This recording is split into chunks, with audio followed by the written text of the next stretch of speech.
Hello today. So, we are 1 week away from spring break. Yeah, I think we're all in need of that little downtime, right? And we won't have full downtime there, but it just kind of depends on how much prepping you guys kind of did. Let me just get a couple things set up. So today we're not really going to get into a new project just quite yet. We're going to wait until after spring break until we start a new actual animated project. But what I want to do today is I do want to go over, I had realized that I had left the due date for these submissions for yesterday, and I accidentally put AM instead of PM. My bad. A couple of you guys reached out to me. I'm happy you did because I was aware of that, and I just updated it. And then what I did is I decided that I was going to go over a majority of what you guys had done to on these projects today. We're going to give some feedback, and then I'm going to show you how to do a couple other techniques with this project inside of After Effects, and then we'll kind of cut this class at that spot.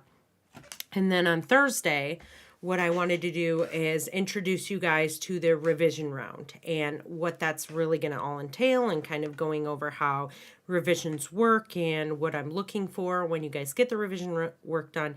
And that way you can spend spring break making those revisions, and it will be due when we come back from spring break. And so that should give you guys enough time, because we're going to be working on all of the projects up until now. You'll be getting all of those revisions done up until this, including this with the butterfly, the 3 scenes animation, right? So if you're, I had everyone turning in all of their work by the 3rd. So if you haven't gotten caught up at that point, then unfortunately, we've talked about how the outcome of that will go. But if you guys are all caught up and you guys have already started on your revision work, that's awesome. You guys are ahead, and then you guys can just kind of relax over spring break a little bit more. And if not, you just will have to take some time over spring break to get those revisions done, and that way we can review it when we get back and kind of get into some more meat and potatoes, into a new meal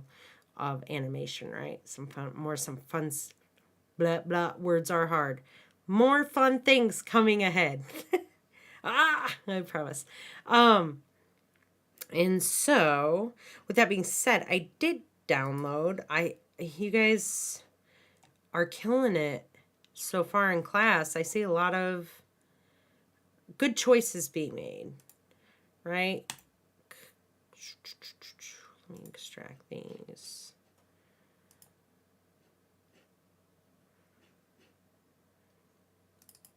All right. Make sure I'm hearing you. You guys are hearing me okay. Looks good.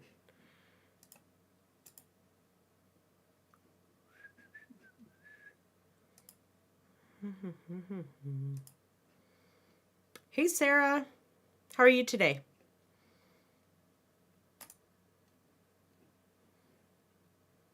All right. Yeah, there's a couple things that I didn't quite hit on. And I know you guys watched all of the videos before, but I want to add some things just kind of depending on what I see within your guys' videos. I might kind of keep note of that, and then give you guys some pointers and tips for updates on that, right? And that way you guys can utilize this upcoming, my mind's going blank, the participation grade that's due tomorrow night. You guys can use that to ask questions on any of the projects that we have done up until now, which might help you out if you've already started on that revision work, or if you're unsure of what I was talking about when I gave you feedback on that. So, and feedback has come in a couple different ways for you guys. Some days I am able to give you feedback live in class, like I'm going to do today. And then other days I had to give you feedback via Canvas. So if you don't see any feedback notes next to your video, it's not that I didn't give it to you, it's that we did it in class, right? Everyone's going to have feedback on their videos. That's a guarantee. So with that being said, we'll move forward here. And Sarah, that sucks. There's a lot of people sick right now. March must be Every a month, winter, right? Monarch. So let me just... I hope you feel better, though. If you need to watch this later, you can always do that. You know, if you need to leave early because you're not feeling good. I'd definitely rather have you guys take care of your health, right? So this is Kaylee's. Every winter, monarch butterflies migrate from North America to Latin America. Monarchs use a combination of air currents and thermals to travel thousands of miles. Cool. Good job, Kaylee. Let me see here. Thousands You know what I want to of do miles. is I'm going to bring these into After Effects. Yeah, of course, Sarah. I don't want you to have to like sit through a live stream, especially if you need to sleep or, you know, do whatever you need to do to feel better. So feel free to, you know, leave a little early if your body's telling you need to. I'm not going to be upset, I promise. Although I do love having you here. It makes me feel not lonely. I need you guys to join me. So I'm going to create a folder here, and I'm just going to drop in, put class projects.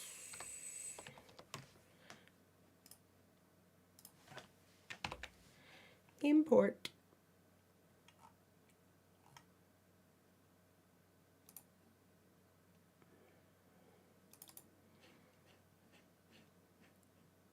Yeah, it feels lonely for us, Sarah. We need to start like a chant or something in the chat that we get people to come join us. Like we should just lie and be like, there's free cookies if you buy them yourself. And you grab them yourself. And don't forget to get your milk. I feel like that would entice people if I was like, free snacks. But, you know, I am also kind of like a stranger, so that could also be a weird thing. I don't know. It kind of depends. Let me see. We were looking at Kaylee, so I want to continue with yours, Kaylee. There were a couple things Every that... winter, monarch butterflies migrate from North America to Latin America. Monarchs use a combination of air currents and thermals to travel thousands. Great variation there on your... Yeah, see, Snack Central. That's what Sarah said. Anyways, I'm going to get back to this. But really good variation here on these butterflies. I like seeing the you know, the size variation that you have here going on. I would possibly try and update the path on some of these so they're not all flying in the same path. I'll kind of show you guys a little bit more how to do that later. And then also I'm going to talk about possibly adding a wiggle effect. As far as the background, it looks really cool. What I would do, I see you have your clouds moving here. I'm going to talk a little bit more about the parallax effect today. And so I want you to utilize that effect that I'm going to talk about with your trees, particularly in the background. And then the only thing as far as design that I would say with this is the background, like as far as the sky and the color of the trees are about the same saturation. And so what that does is it doesn't allow for enough contrast. And instead of updating the color of all of your trees, what I would do is just update the color of your background and either make that blue lighter or make it darker to really make that pop. Eric says he wishes there were snacks. So I'm giving you all digital cookies today. Just accept them as they come across your screen, okay? But as far as you want to have that contrast so that the background just stands out a little bit more. You don't want it to be obviously be the focal point, but where you're starting off is really good. It looks nice there. On this first scene here, Winter, monarch the butterfly wing flapping. Every winter, monarch butterfly. I want to see a couple flaps happen here. So it's only really one. Let me see. We have one, and kind of a half, right? So try and work in there a couple more wing flaps and you can speed them up a little bit. And then just work on smoothing out that curve so it's not such a drastic incline because you kind of get that popping motion with the wings that you don't necessarily want, right? Butterflies have a nice smooth movement to their wings and a smooth motion. And then when it comes to, let's see the transition there. I would like to see when this is coming up, the scaling is nice on that. You've got a good pop as far as when this butterfly Every scales winter, up, monarch settles, and then butterfly comes back up. But I think it could improve with some blurring on this as well. And so, or what you could do is animate the opacity from 100 to 0% while the transition is kind of happening. Like probably from right about there all the way to the end, I would animate the opacity dropping, so it kind of just reveals this scene right here. Now, there's a couple issues just going on with this scene. If you notice, let me bring up my tool.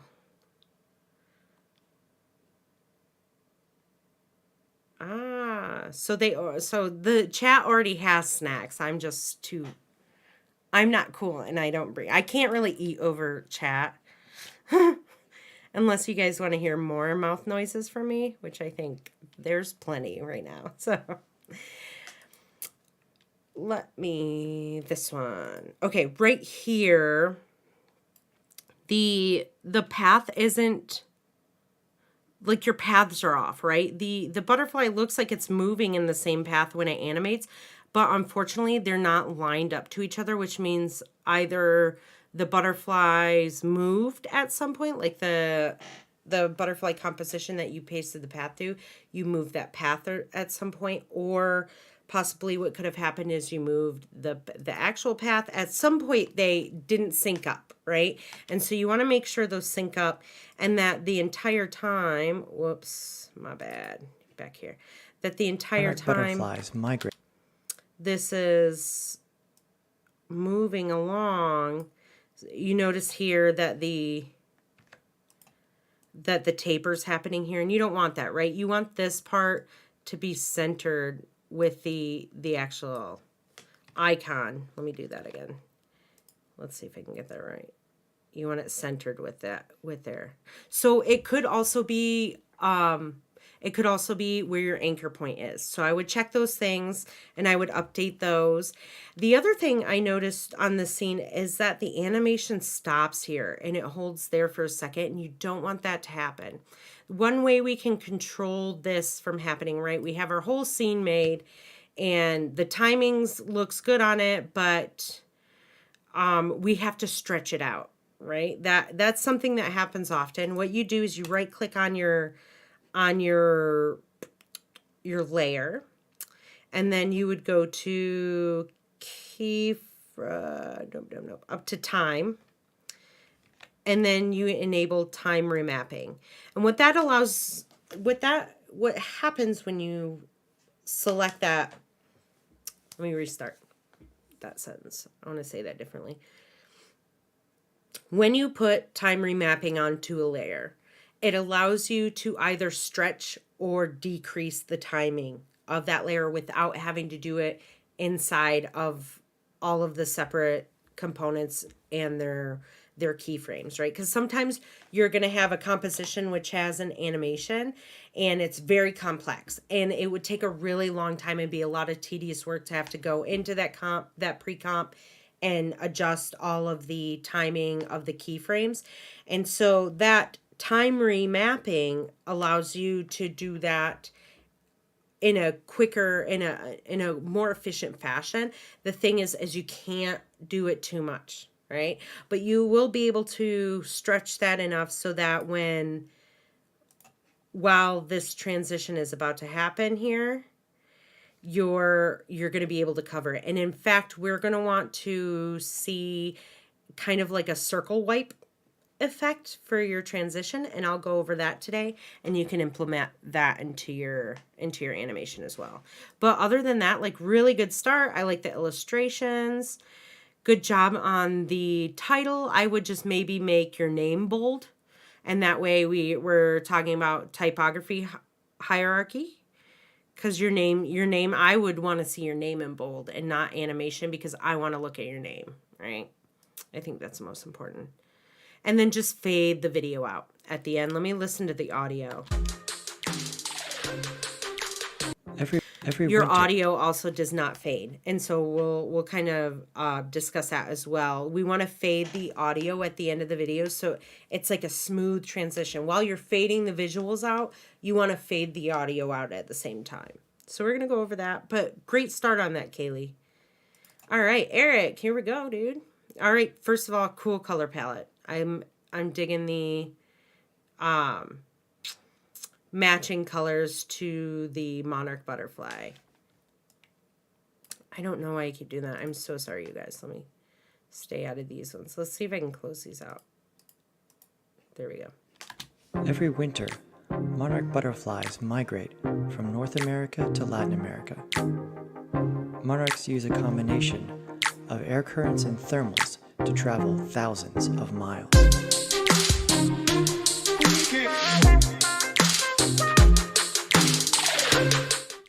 I really enjoy winter. this last part. How, in fact, I haven't spoke about this yet, but we were going to do this later while putting our reels together, is putting a blur over an image, right? And so you can almost unblur this, like not have it at such a high value and have it at a lower value.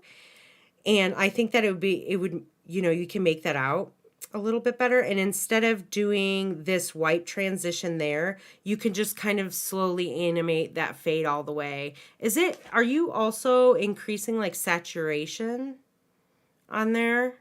Because I noticed that the colors become like more saturated when the white transition happens. So either you have like a solid layer or you change the blend mode of it, which could be a possibility. I'm curious as to how you did that.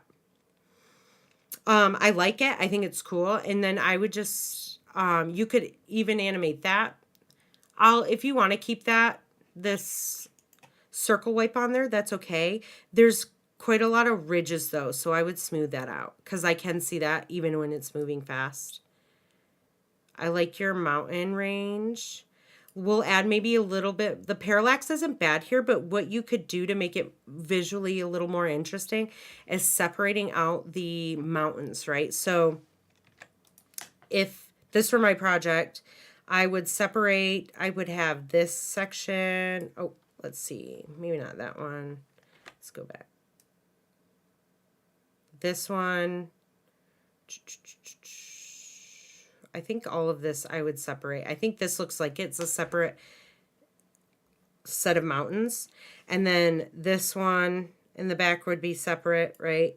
And then this one would also be separated. Yeah, the color balance. Yeah, doing that kind of stuff is neat. Messing around and having fun with that kind of the effects is where you learn a lot, right? When you're messing around with levels and just because After Effects in its core isn't technically like an editing tool as well. It's obviously for animation, but it's also an editing tool. And so you're going to have the same options as you would have to edit photography. So you're going to have levels in there. You'll have exposure options. You can tint things. You can change things black and white. It's just more dense inside of After Effects, and you can do it over footage. Premiere is more of like, Premiere Pro is the editing version, and it's super stripped down versus After Effects, but you work hand in hand when it comes to those two programs. And so when it comes to like color saturation and all that stuff, I would work inside of After Effects versus Premiere. But yeah, it's a great tool to know that kind of stuff and realize, hey, I have those tools at my hand as well. So you can adjust colors of things and adjust saturations just by adding an effect onto it. Instead of having to bring it into a different program and do it there, you can do it all in After Effects. Eric says he could go for some goldfish. So that was a side comment. That was a snack. We're having a snack break, virtual snack break, passing them on. But back to this, right? I would separate out these layers, and then as you're changing you're animating the position in here, I would animate each one of these either possibly opposite. You would have to kind of see what it looks like, right? Sometimes when you move objects or layers in a direction where they're kind of moving at each other, it can kind of cancel that motion out and look like nothing's really happening. So I would test that out. But what you could do if you want to move it all in the same direction is when you have those layers separated, you'll put them in a different Z space, and then you'll move them at a different speed, right? So your keyframes will be at different lengths. And that way it gives a little bit more of a visual interest. And then you want to make like anything, if anyone's ever taken an art class and they talk about what is it called? Like I want to say depth of field, but that's not what it is. It's when you're looking at objects in view closest to you versus when they're further away. And things that are further away, right, they're not as in focus, and they're also not as saturated and as dark. I think the things as they fall back, they either get lighter and they become desaturated. So a great thing to do is, we're all out in Arizona, right? Look at the mountain ranges around us if you guys have them, and just kind of notice that the closer the mountains are, the darker, more sharp they are, the more detail you see. And then the further back that they go, the less detail you're going to see. They're not going to be as sharp, right? They're not going to be super blurry, but they might just have a very, very slight hint of a blur on there. And the saturation, like they become more gray when they fall back in the distance. And so I'm going to look this up right now. I have a second. I'm going to do it. Let me see.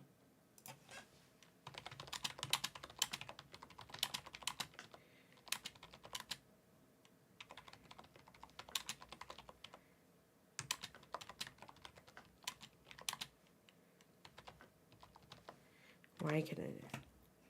Kind of ambient occlusion is a little bit different. Ambient occlusion has to do with like shadows, not necessarily. I mean, I guess it's like forced perspective. Let me see. Yes, forced perspective. Okay, so.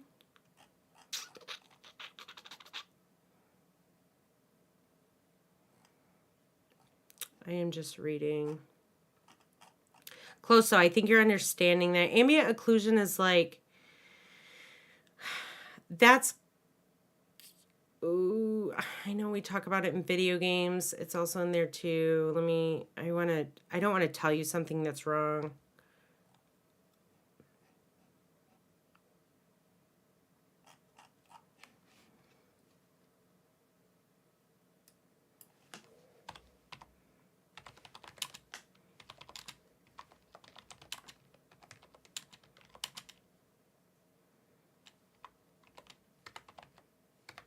You guys are looking at my thinking face.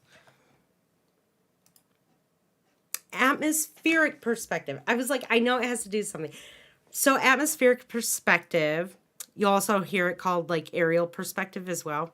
Object saturation decreases with distance. So the closer that you see it, and this is a great example. I'm bringing this over here.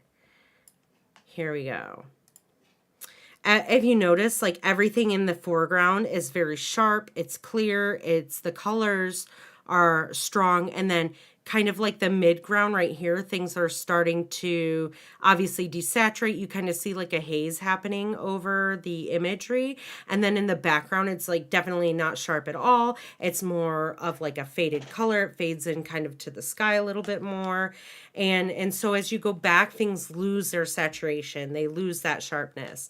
And that's important when building, like when just designing things in general, to just keep that in mind.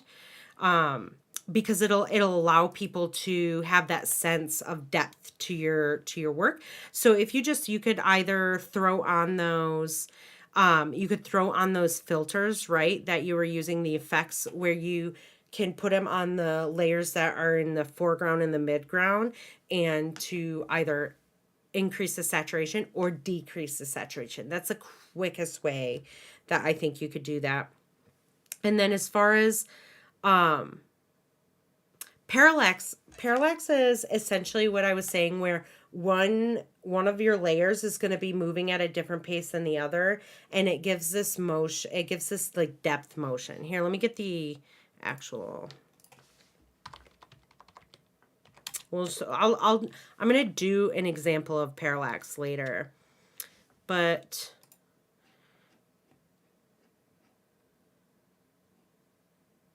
it's more of like the background of something. I'm trying to find an example, video example. You see it in websites a lot, actually.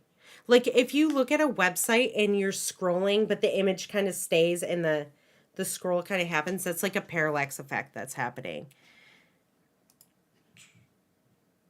It's like a displacement, right?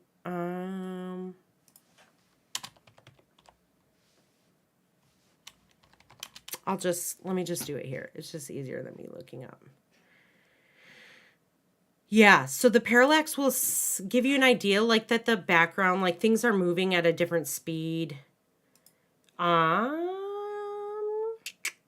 me open the comp. I'm going to hide these two butterflies. And I'm going to draw mountains just really quickly.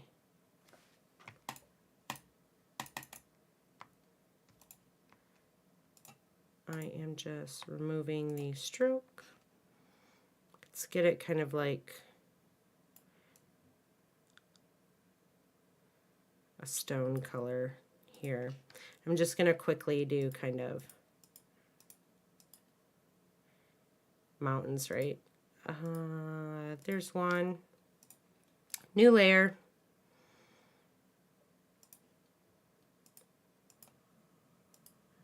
And these are not amazing mountains, right, you guys? These are just a quick example. Second layer. Third mountain.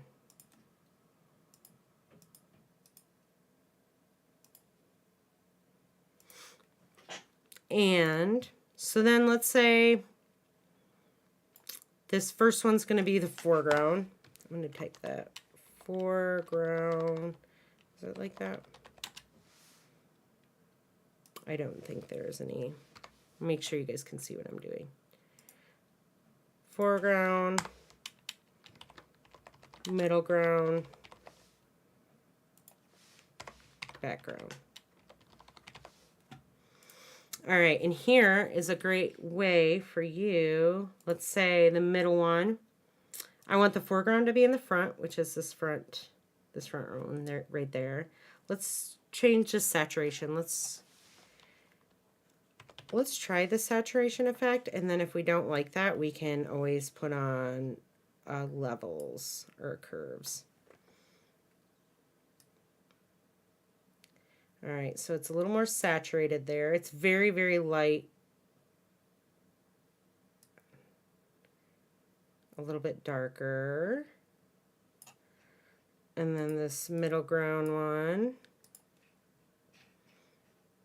Let's just copy and paste this one. Human saturation.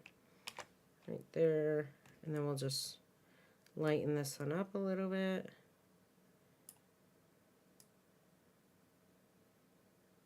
Desaturate it a little bit more. And then we'll copy this one. Or we can leave it. And then what I would do next is add, let's look for Gaussian blur.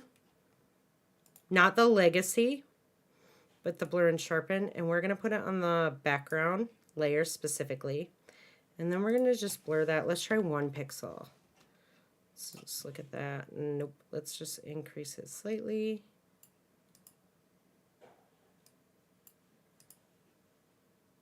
Ten's not bad. Let's try 15. Okay, 15's pretty good, right? That's a more dramatic look. And then I'm going to put a tiny bit on the middle ground. I'm going to drop this to like 5. at that point. So it's just slightly blurry, but not quite. This is like the sharpest part, right? Let's increase it just a little bit. Let's do 8. There we go. That's good. Save that. And so the parallax effect, let's make these all 3D layers. And then we're going to change the scene. We want to have 2 views. I want this front view, but then I also want this view. I'm going to do a custom one. So I'm going to hold down, I want to orbit. Where's my tools? Can I just do that?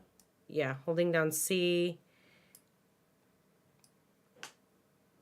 Moving 1. Wait, is Alt? Yeah, holding down Alt. And I can see I'm kind of at this top angle where I'm up and looking down. And I am going to take I'm going to keep the foreground where it is, but I'm going to take the background and the middle ground. Holding down Shift, select them both. I'm going to move them back like this. And then I'm going to take just the background. Kind of like what we did with the Monarch butterfly, right? I'm going to move that back like this. And then you notice you can see down here that there's like an issue of like your background kind of showing. Let me put a different solid here. Actually, I'm going to pre-compose this so you guys don't have to see such a messy timeline. So Shift Control C, pre-compose, mountains, pre-comp. And you guys can do this on your, what did I do? Why did that not work? Oh no, that worked. It just changed it to a different, kept it that color. Okay, there we go, now you can see. Then I'm going to open that. There we go. But you guys can kind of see the background there. I'll add like a solid, a blue layer or something. So it's a little,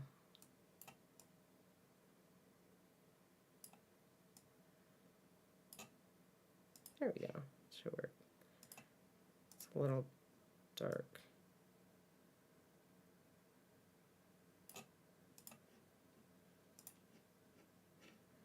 Ah, just kidding. Ugh. See, this is what I'm talking about, is like the saturation color. And by the way, if you guys ever have a solid and you want to change the color of it, you don't have to delete and make a new solid. All you have to do is come up to layer, and then it'll give you the solid settings. You can also hit Control-Shift-Y, and it'll bring them up. And normally this would pop up right away. And I'm just going to take this and I'm going to desaturate that. I can see it live. I could see, in fact, I'm going to make it dark because that seems to stand out the best with the rest. So it's like kind of a night scene, okay?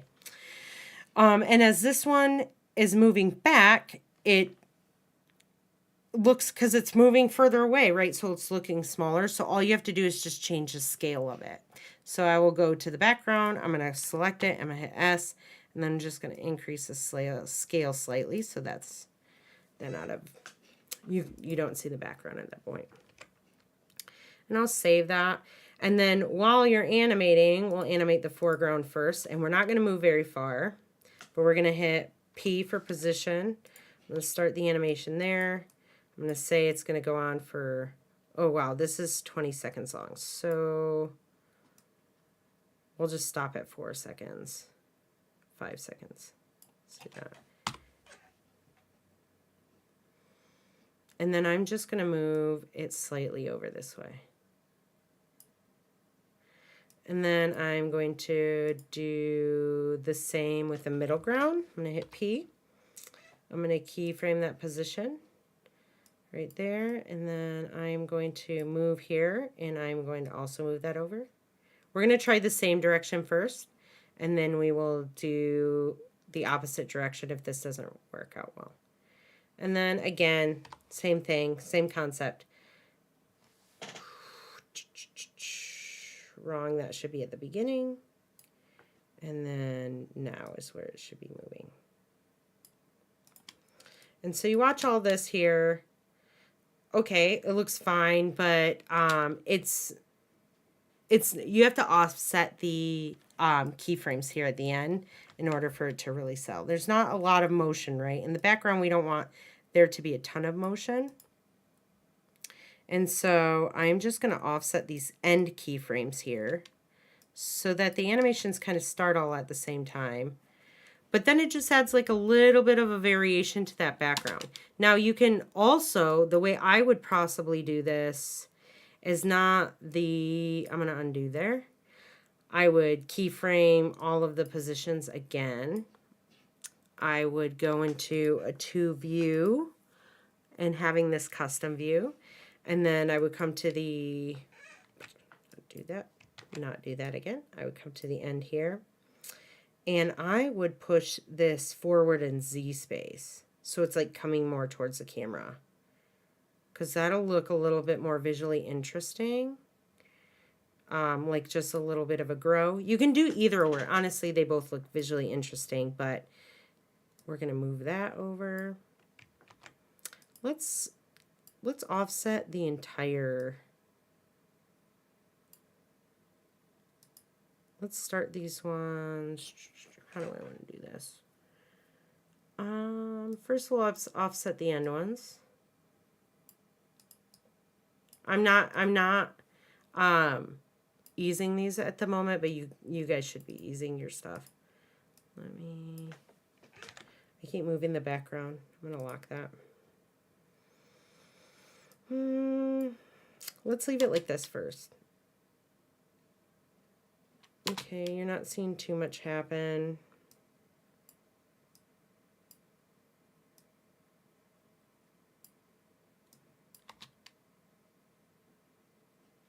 I guess with the Z space, it's not working very well because it is either have to increase the values a lot more, or let's increase these.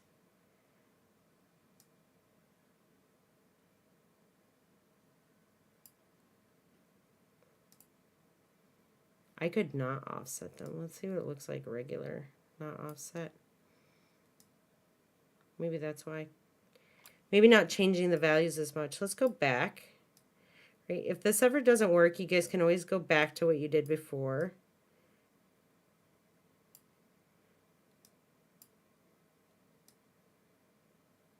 You can mess around with the offsetting once you get the motion right. That's what I should have done.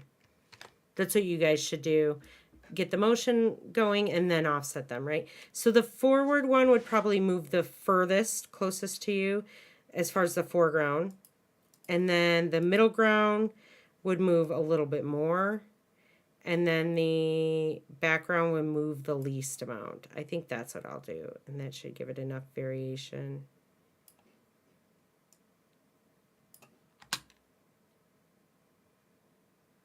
Where that slight growing effect towards you just gives it enough variation. And then you can just apply that. You don't even have to offset them. It seems to be working okay without that. You could try offsetting if you want. Let me just do this. And then increase these layer lengths. Yeah, the offsetting doesn't look bad. It's such a slight movement because it shouldn't be fast. It shouldn't be very far that you're not necessarily noticing it at first until you really start to look at the details of things. But offsetting and putting things in different space and using that parallax effect, it just makes it look like something is really moving in the foreground faster than it might be moving, right? Like if you're going this way, if you're changing your x axis, your x value, which actually would make more sense because that's how your butterflies are flying. They're flying across screen. If they're moving at different paces and stuff, it's going to sell that it's moving kind of quickly in the foreground.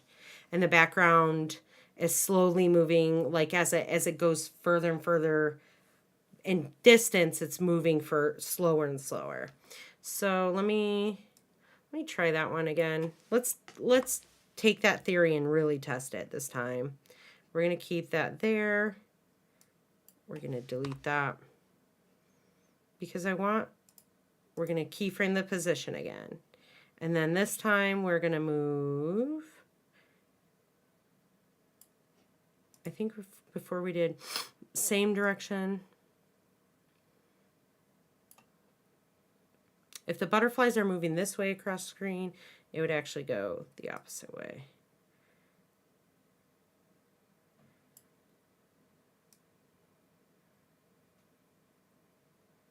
It's a good enough distance for it to move. This one would move just slightly, and this one would very, very. Let's look at that. That's not bad. Let's try them in opposite direction. I think before I did the same direction, let's try opposite. It's been a minute since I've done a parallax effect. Sometimes it's just playing around with things. So the foreground will move. Let's move this one a little bit. And then this one will move opposite a little further, and then kind of opposite this way.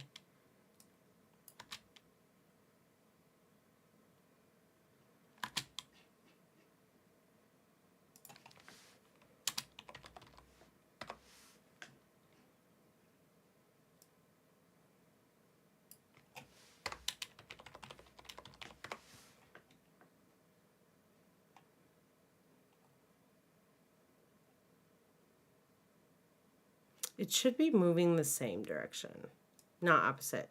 So yeah, if you're going to move it and do that, move it in the same direction and just move the foreground layer the furthest, right? That's going to move the most. Then the midground is going to not go as far, and then the background is the furthest layer in the back is going to move the least amount as far as like value goes and position change that's happening. And if you do that, like it'll just add a little bit more visual interest to everyone's. And this is something that you all should be applying to all of your videos, especially in this specific animation that we're working in. So if you guys add that parallax effect, that's just going to add a lot more of that visual interest. And then you can also scale that sun in the background if you want to. Or in fact, instead of scaling it, you could be changing the position of it, almost like the sun is setting, right? And then if you could even animate, if you use a gradient ramp, if you use a gradient effect on a background, let me show you this. So I've got my background solid here, and it's a solid color. It's not a gradient. I didn't draw a shape and add a gradient that way. Instead, what I'm going to do is go over to your effects and just type in gradient, and there should be one called gradient ramp. You could also do the 4-color gradient, but I recommend if you want to animate anything, just stick to the ramp because it's 2 values. So I'm going to grab that and drop that onto my solid. And then, right, let's say the sunset would be like, it's a good start color for that. Kind of like a pink hue. Magenta, like.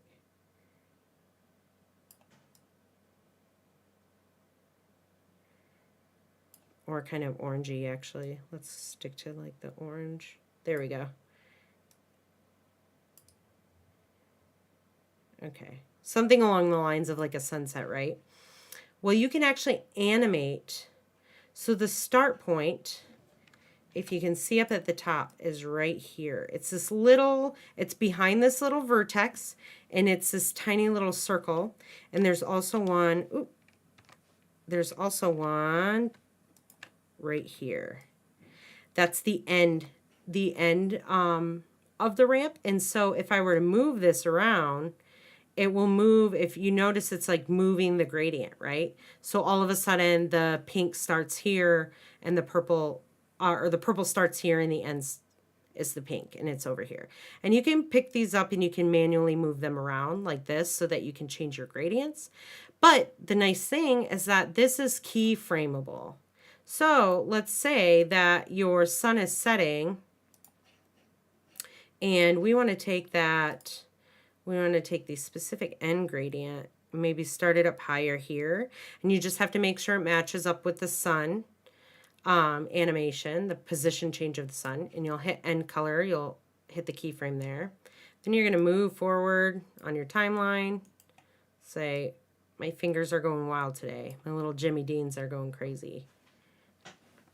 Select that blue layer, select under that gradient effect, grab this little thing, and then move it down right? And then it's going to give you the effect of like a kind of like a sunset. So it's not as drastic. Let's go ahead and hit U on our keyboard to see these keyframes. And it looks like it just didn't keyframe it for me. So I'm going to go back here.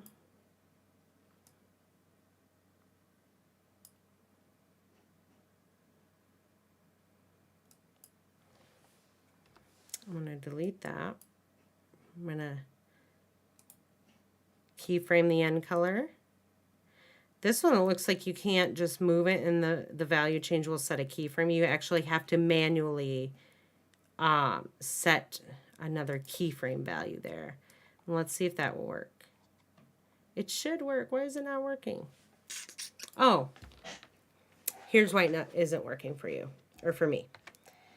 Because I'm not actually animating. What I was clicking on was the end color. So you can change the color. You can animate the color if you want to, but that's not what I was wanting to do. No, no, no. I was wanting to animate the end ramp. End of ramp, right? End of the gradient ramp. Because this is the position of it. So I want to actually keyframe that specifically, the end of ramp value, move forward, and then bring that down,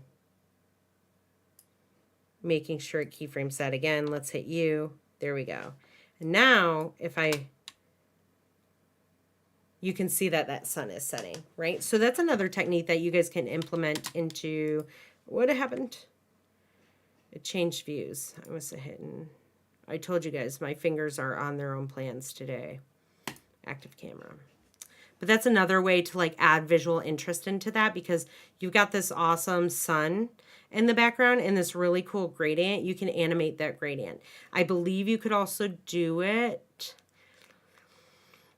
This is a linear ramp. You could do a radial ramp because you have a radial one happening. So you could do it that way as well, right? And you could just animate away from the, you could, as you move the end of the ramp or the beginning. Let me unkeyframe this stuff so it doesn't just add wild keyframes. But you can just, as long as like you moving it away, it'll animate it that way. And you don't want it to be like this drastic, right? Because this is a really harsh line kind of happening here, and you don't want it like that. You'd probably want it to be kind of pulled out like this and then slowly growing out. But that's that's a cool effect that you guys can work with within these, because you've done a lot of work on this. But yeah, your butterfly looks awesome. This is really cool. Just add in that, I would say drop down the, were you doing it so that your text was standing out, Eric? Because I can see that would be a reason why you did that.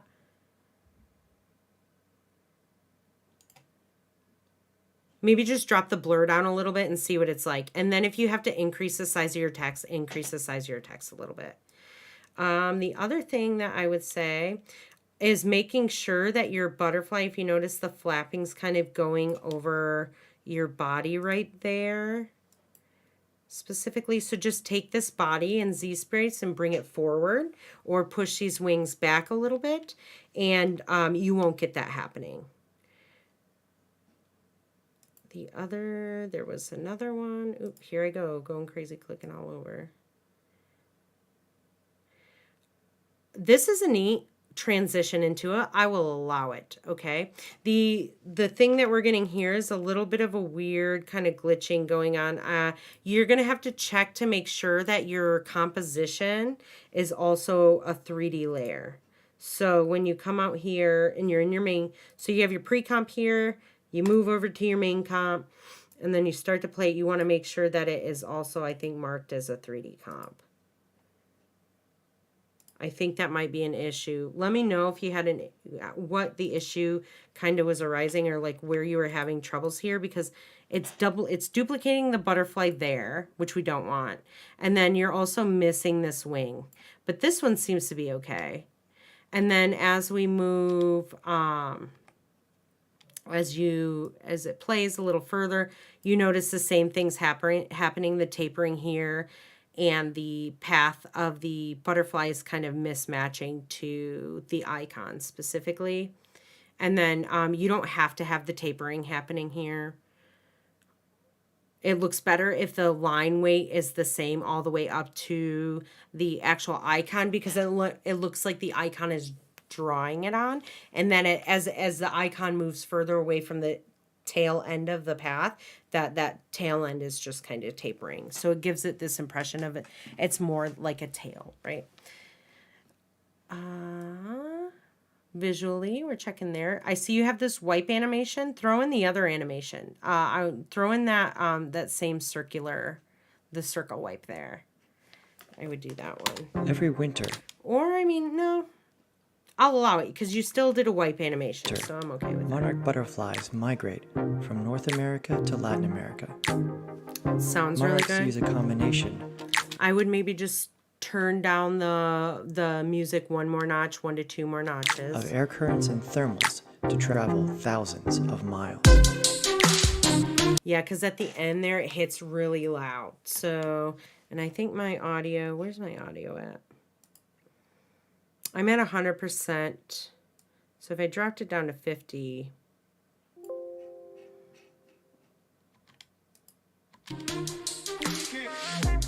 At 50% loudness on my computer, it sounds great.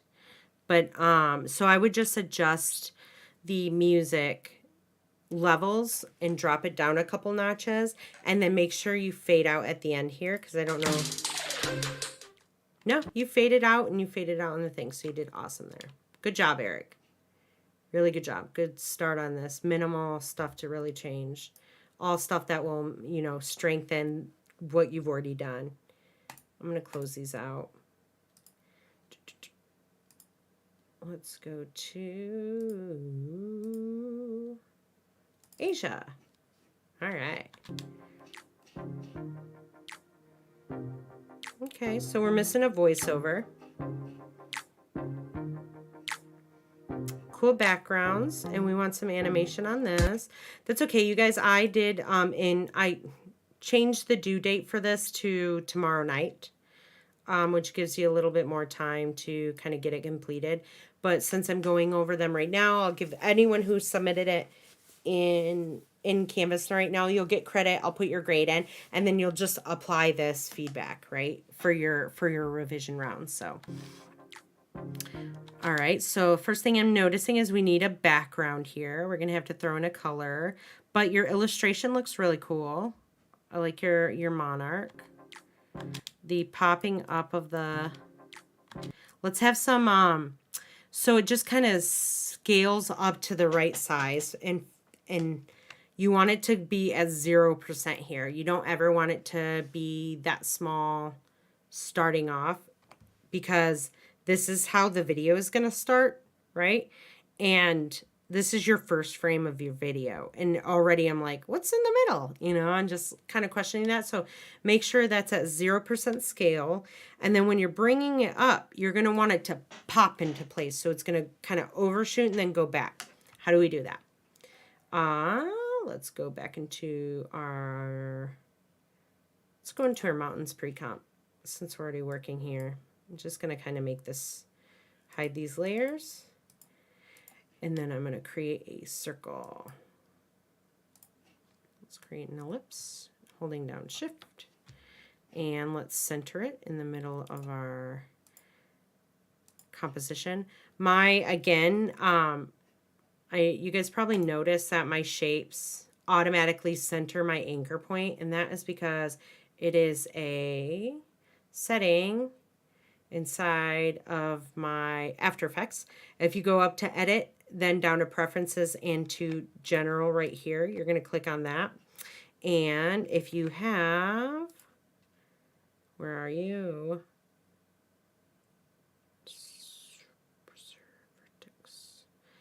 This one. Center anchor point and new shape layers. It will do that for you. Then, you know, that's because in general, when you create a shape, that's where you want it. It will not center your object into your composition. It will just center the anchor point onto your object, whatever one you draw. And so we're going to go to the beginning of the timeline, and we're going to select the scale. And we're going to hit we're going to move forward. Actually, don't keyframe that there. What we're going to do is move forward and say, like, I want it to scale up fully right around here, right? Or I want it to be fully scaled right around here. So I'm going to hit move there. And I'm going to animate backwards.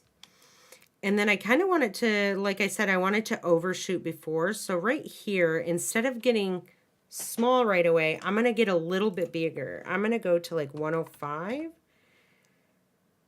Let's try that value first, and then we'll see how it is. In fact, this is going to be really long, so I'm going to move these right to here. So it's only like a second, because this has to be fast, right? This is a quick pop-up and like coming to place. It's like done, and it's going to settle. And then right here, this value at the very beginning of the timeline is going to be 0. And so then what's going to happen is it's going to pop up, and it's going to go back down. Obviously, it doesn't look that great. It's too slow, first of all. So let's get in here to these the timeline. I'm probably going to bring it to the 12th frame. And I'm going to take these ones and I'm going to move them. And then this one's probably only going to take a couple frames, to be honest. It's going to go up and then down. And I'm going to bring this value a little bit higher so it's more of a prevalent pop, right? Okay, so if we play it, all right, scales up, overshoots a little, and then settles back into place.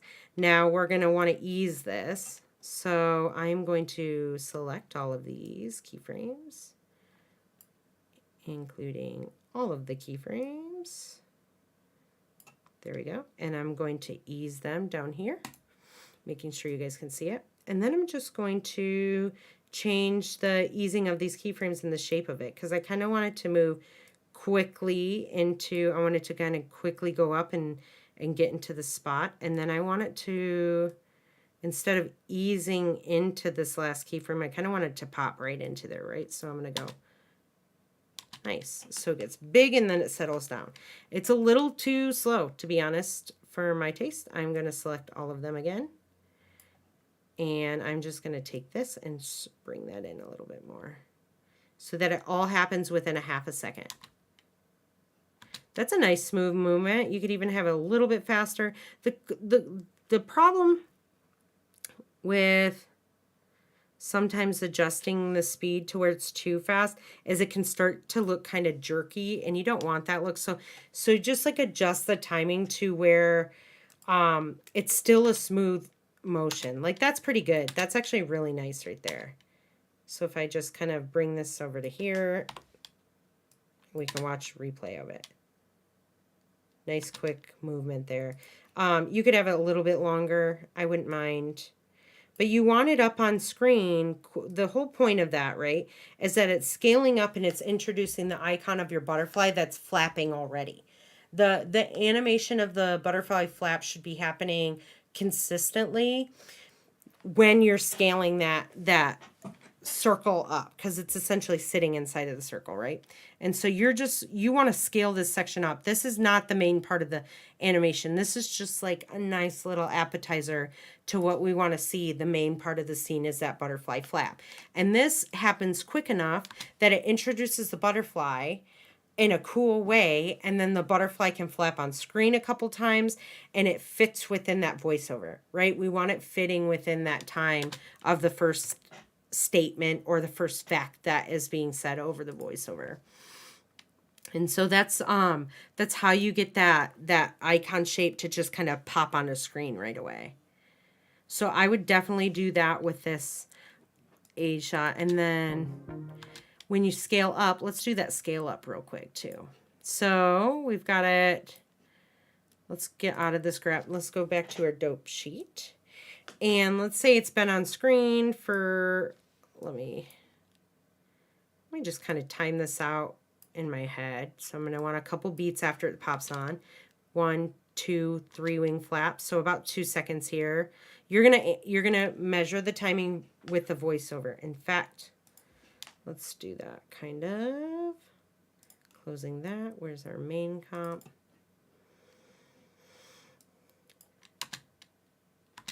Let's turn the audio on.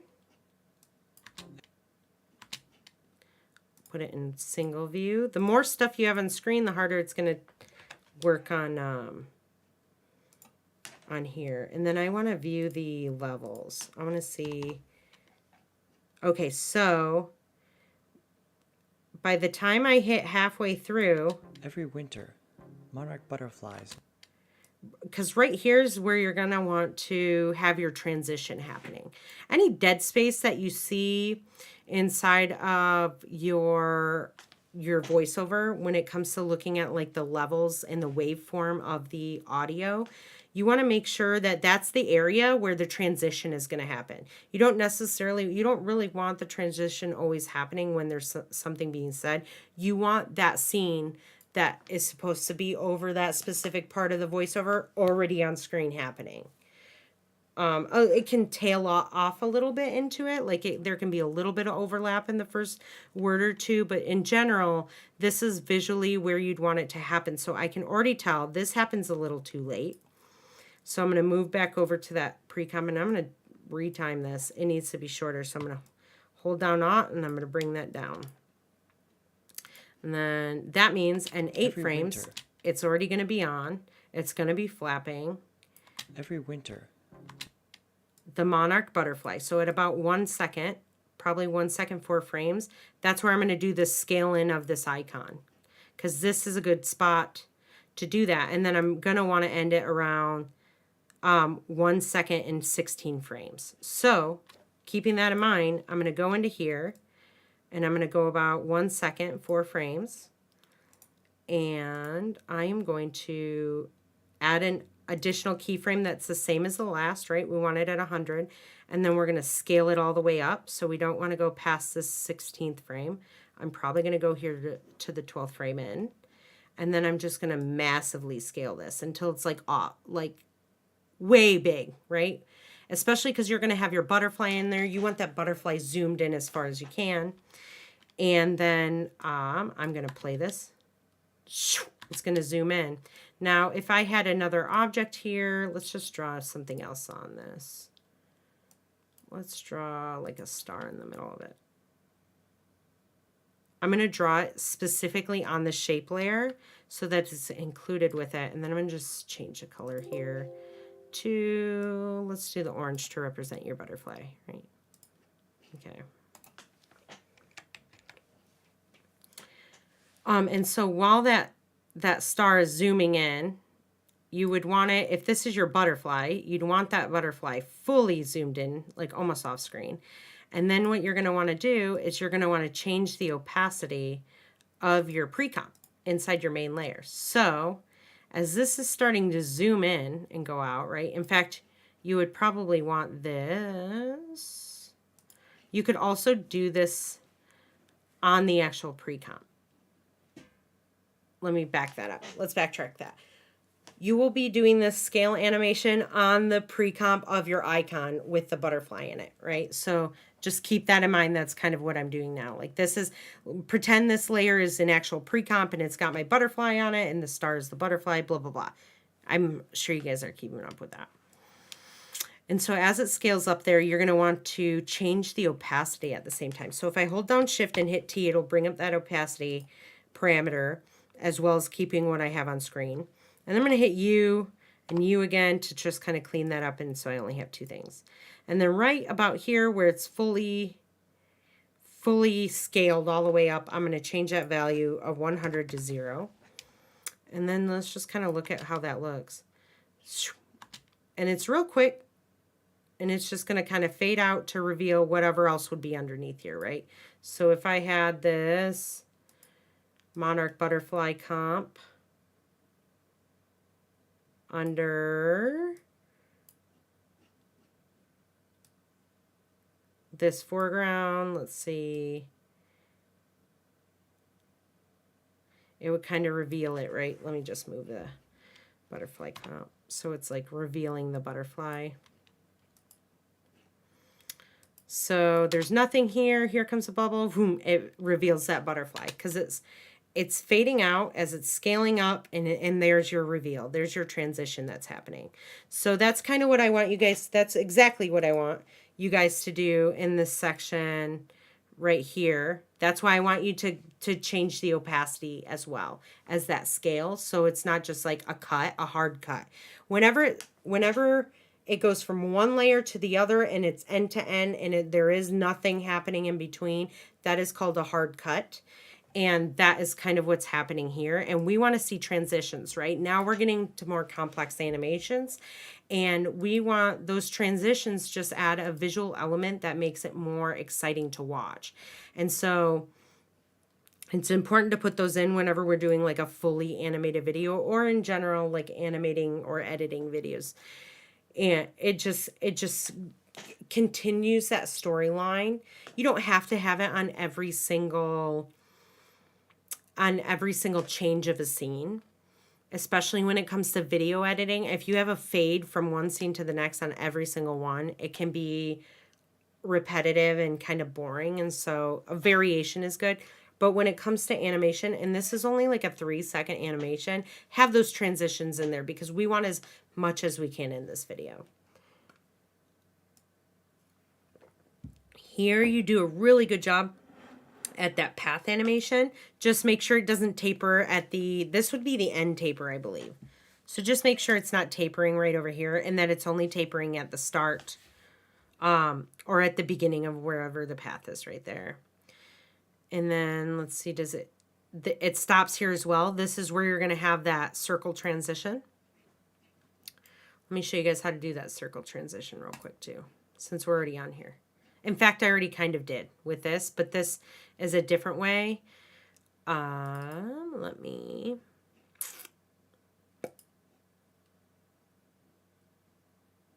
show you guys with just a simple, let me create a new, this will be called,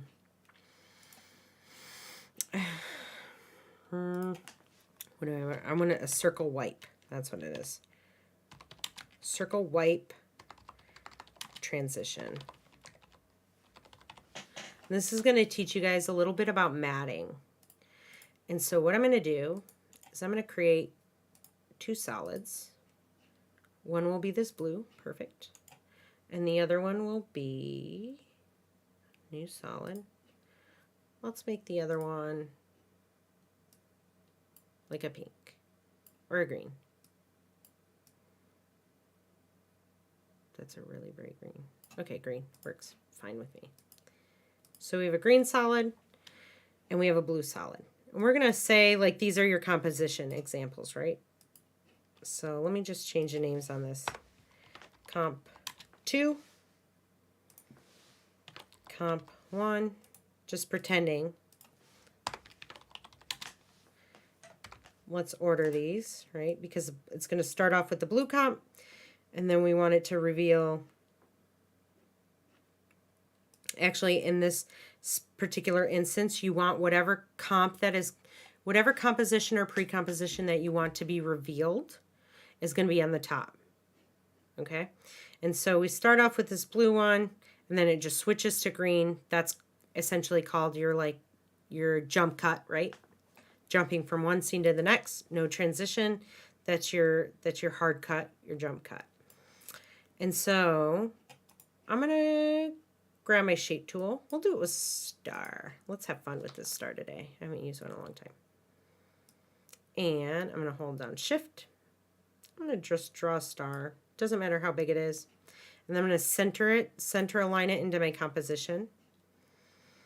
And then right over here, where this layer, let's change this layer color so you can see it. Green will be green, blue will be blue. There we go. And I'll make the star orange. And we'll label this one circle wipe, layer, shape, just circle wipe shape. And so I want this to start off at a scale of 0 again. We're going to hit scale. We're going to keyframe that and we're going to go to 0. And then it's only going to happen over a few frames. So we'll go ahead like 5 frames, 6 frames, a few frames. And then I'm going to scale that all the way up like I did before so that it's fully out of screen. We're fully zoomed into it. And now what I want to do, let's trim this layer. So if I hit Alt and I hit my end bracket, if you hit Alt and either open or close brackets, which are, I believe I've told you guys these, but let me just write it down again because this is a great shortcut to know. Hold on.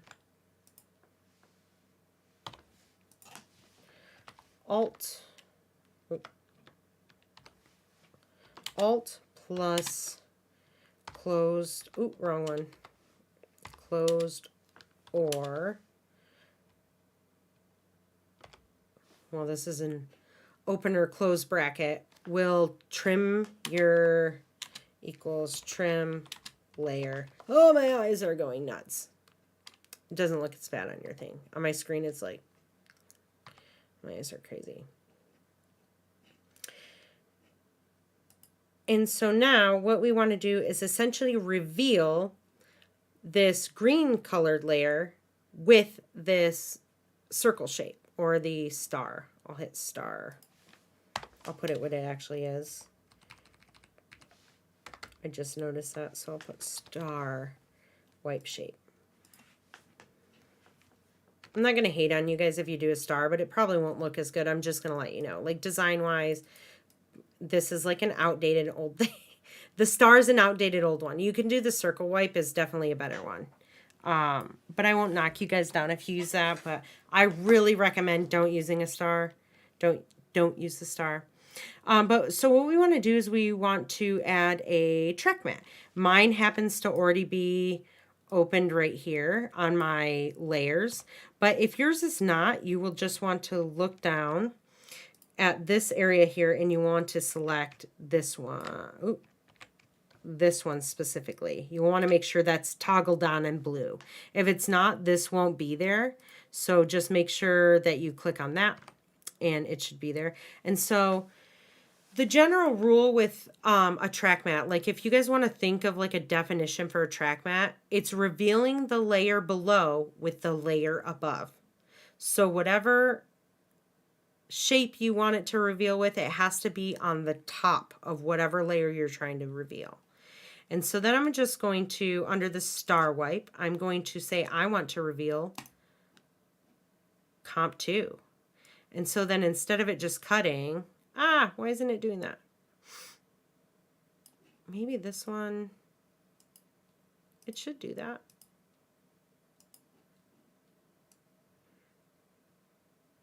It should make this, they just recently did an update to the mats, so it could be just something weird. And it doesn't delete your mats. What'll happen is it'll just hide your layers. So if ever you need to undo all that stuff and you need to select no mat on there, all you have to do is come over here to your layer and just turn it back on. That happens sometimes. You're like, where did it go? That's the reason. So what I'm going to do is I'm going to select this one. I think they did it opposite now. So that, there we go. So now it's a little bit different, but you just have to undo your layer that, like your pre-comp that you want revealed. You're going to go onto here and you're going to select that wipe shape, right? And then that will create your transition for you. It used to be a little opposite of that, where you'd have to, it was like different wording. They've actually simplified it.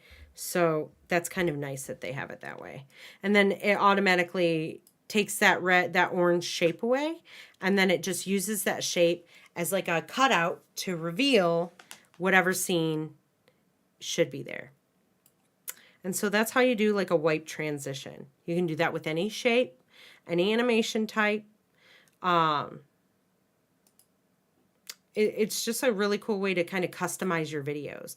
And so I want to see that happening between this scene, Asia, and then this scene right here. And then you need a background on this as well, right? This scene looks nice. I would vary these butterflies a little bit. Make sure you guys are putting motion blur on your wings as well, because I'm actually not seeing any motion blur in here. In fact, that's what you could do instead of a opacity change. when you're scaling this up, if you just put a little bit of that motion blur on, then you should be, then it should kind of give that like blur effect to it. So instead of, let me go into here. Instead of that fading out happening on this layer, you could just add the motion blur, not have to animate the opacity. The thing is if you have, I believe if your rasterize continuously button, this one is on, this will not work. Let me see. Let me do this, change the opacity. You guys might have to still do you guys will still have to do the opacity change, but the blur can, because obviously you're going to want to,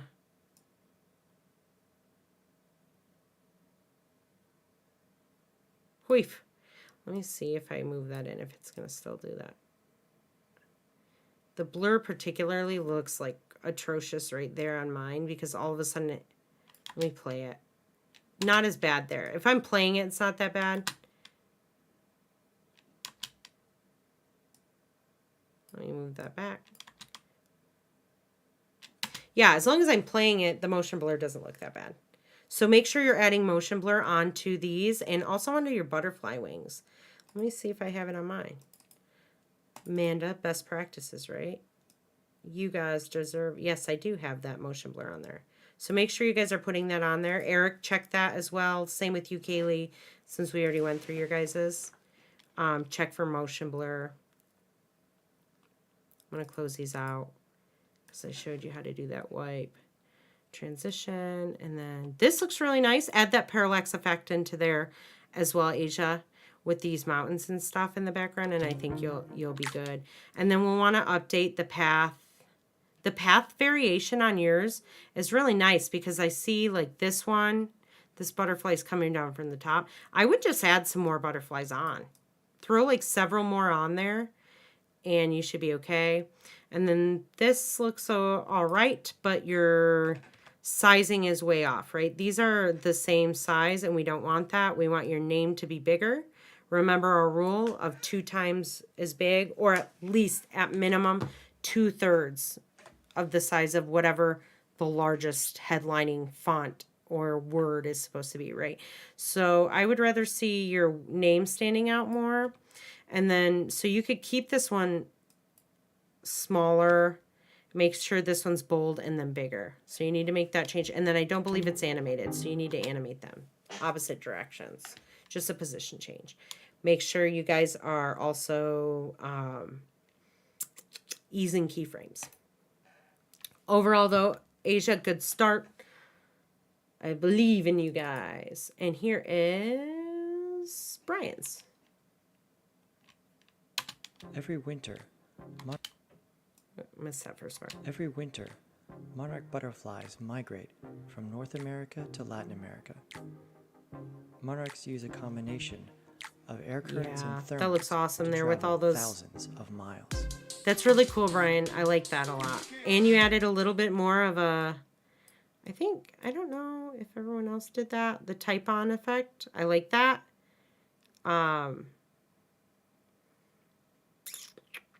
It looks good. Good job on your name. Here, add that motion blur in. Every winter, monarch butterfly. That looks good. There's something happening right there. So your compositions aren't lining up. One got pushed down, or they're not the same size. But check that out, Brian. But other than that, this looks nice. It's blurring there, so it looks like you have the blur on it there. The opacity changes, the scale changes. That's great. And it does look to me like it's possibly just the lining up of your compositions might not be exactly the same size. The audio sounds good. Asia, don't forget to put the audio onto yours, right? Because you forgot the audio on there. Every winter, monarch butterflies migrate. Sounds really nice. Just the tail, make sure that it's not tapered there, but it's America following to really Latin well. America. And your animation Monarchs use a continues. combination And that's kind of what I was of air talking about with with a couple of the ones earlier is you want that animation to continue as if you're thinking that it's continuing off screen after you don't see it. Like this implies that movement is continuing even after we're into the next scene. Right? And that's what you want in your animations. You don't ever really want to stop an animation before it moves to the next scene. You always want something moving continuously. Good job on that, Brian. Good job on that circle wipe. This looks really nice. Vary the colors of the mountains and do that parallax effect. And then just, yeah, good job. Overall, really nice job. And if you guys notice, like having the much smaller butterflies with the much larger butterflies, it gives it that effect that there's like a full-on kaleidoscope of them happening. And your colors are nice. Everything looks really good. Yeah. To travel nice job. Solid job on this, Brian. And I saw it blur out, by the way.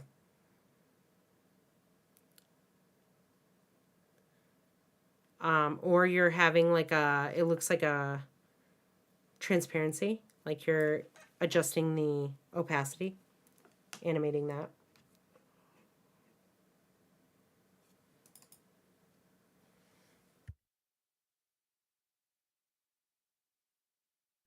How are you guys doing in the chat? Are you guys hanging in there? Sharing snacks still? If you guys are still there. All right, we have Zoe. Every winter, monarch butterflies migrate from North America to Latin America. Monarchs use a combination of air currents and thermals to travel thousands of miles. Cool job. Good job on that, Zoe. Yeah, that's really nice. This is what I'm saying, right? This is half the size of this text.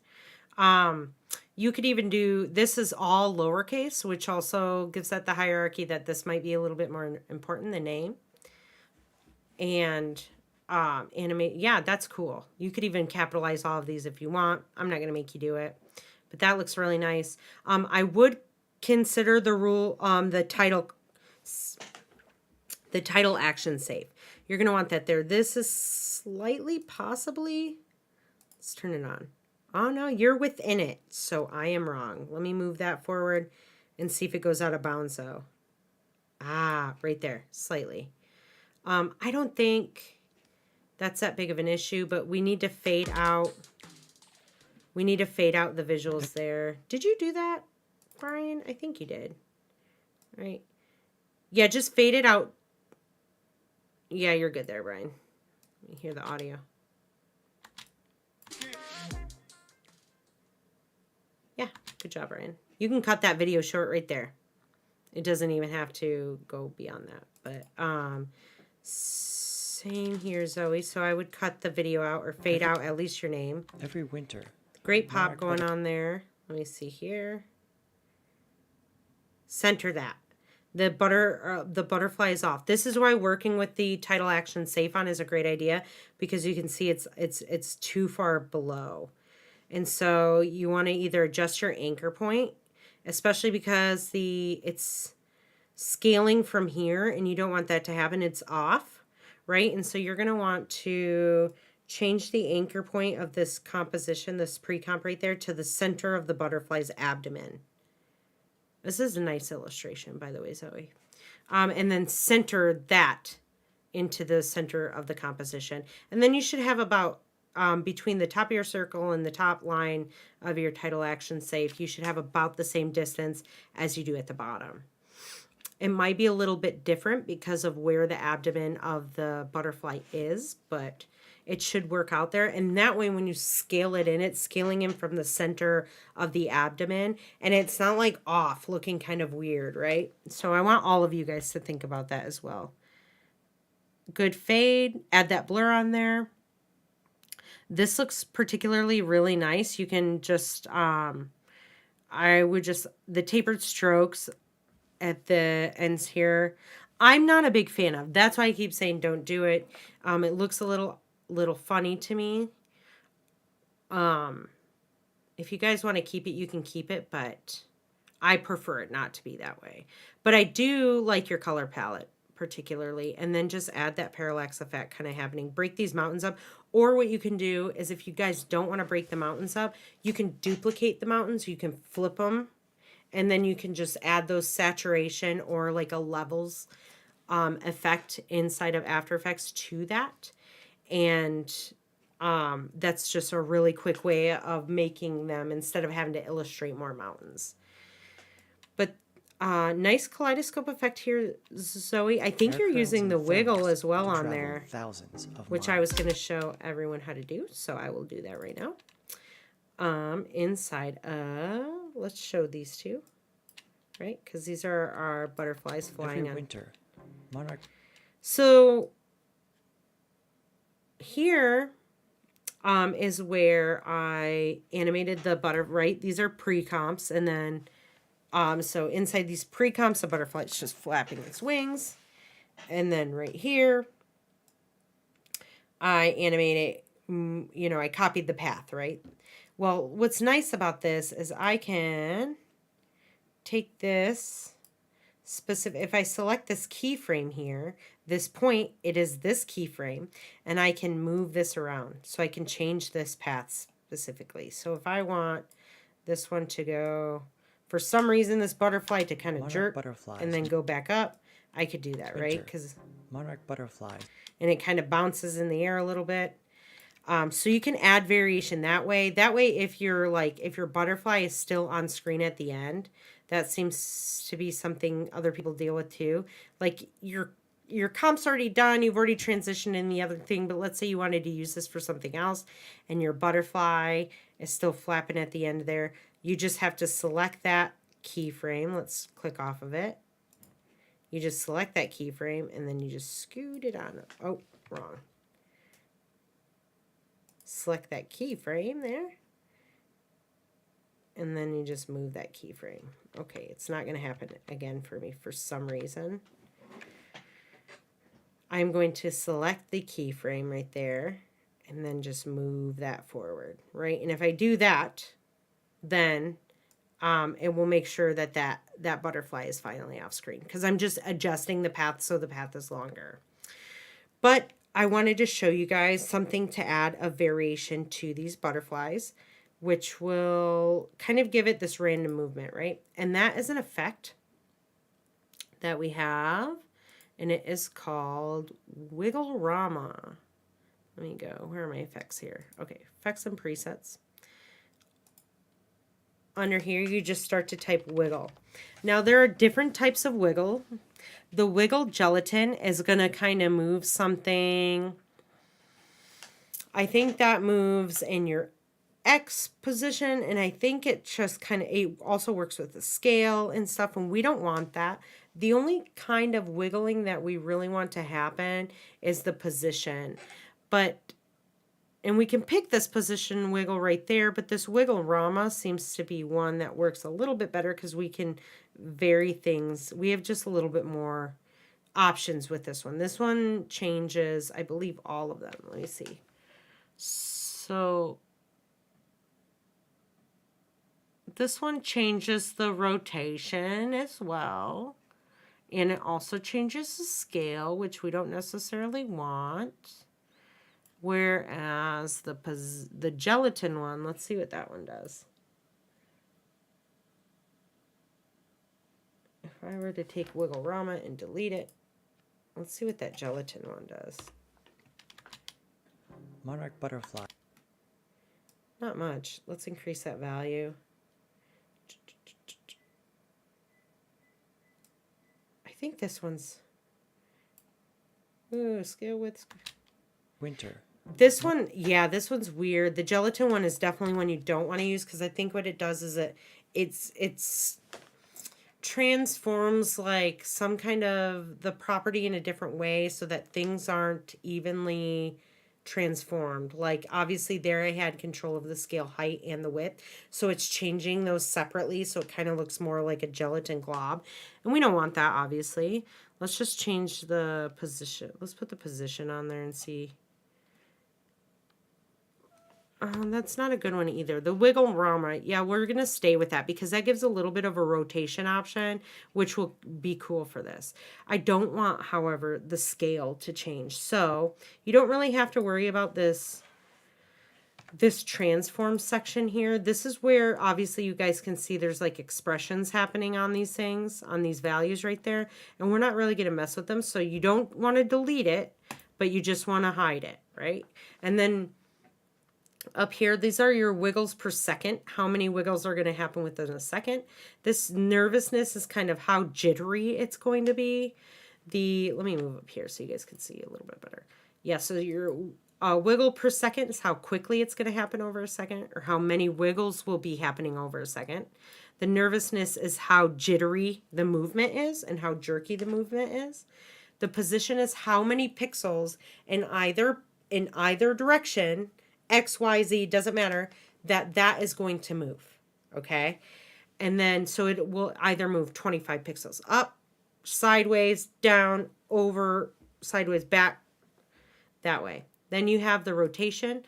Right now it's selected up to 30 degrees. It'll wiggle back and forth between 30 degrees and 0 degrees. And then the scale is it will vary in size. It'll wiggle that scale between 0 and 15%. We're going to bring that scale wiggle down because we don't want it to be affecting it. We're going to turn that to 0. And then let's change this wiggle position to 50 so that it'll go 50 pixels in either direction. And we're going to increase this to like 10 wiggles a second.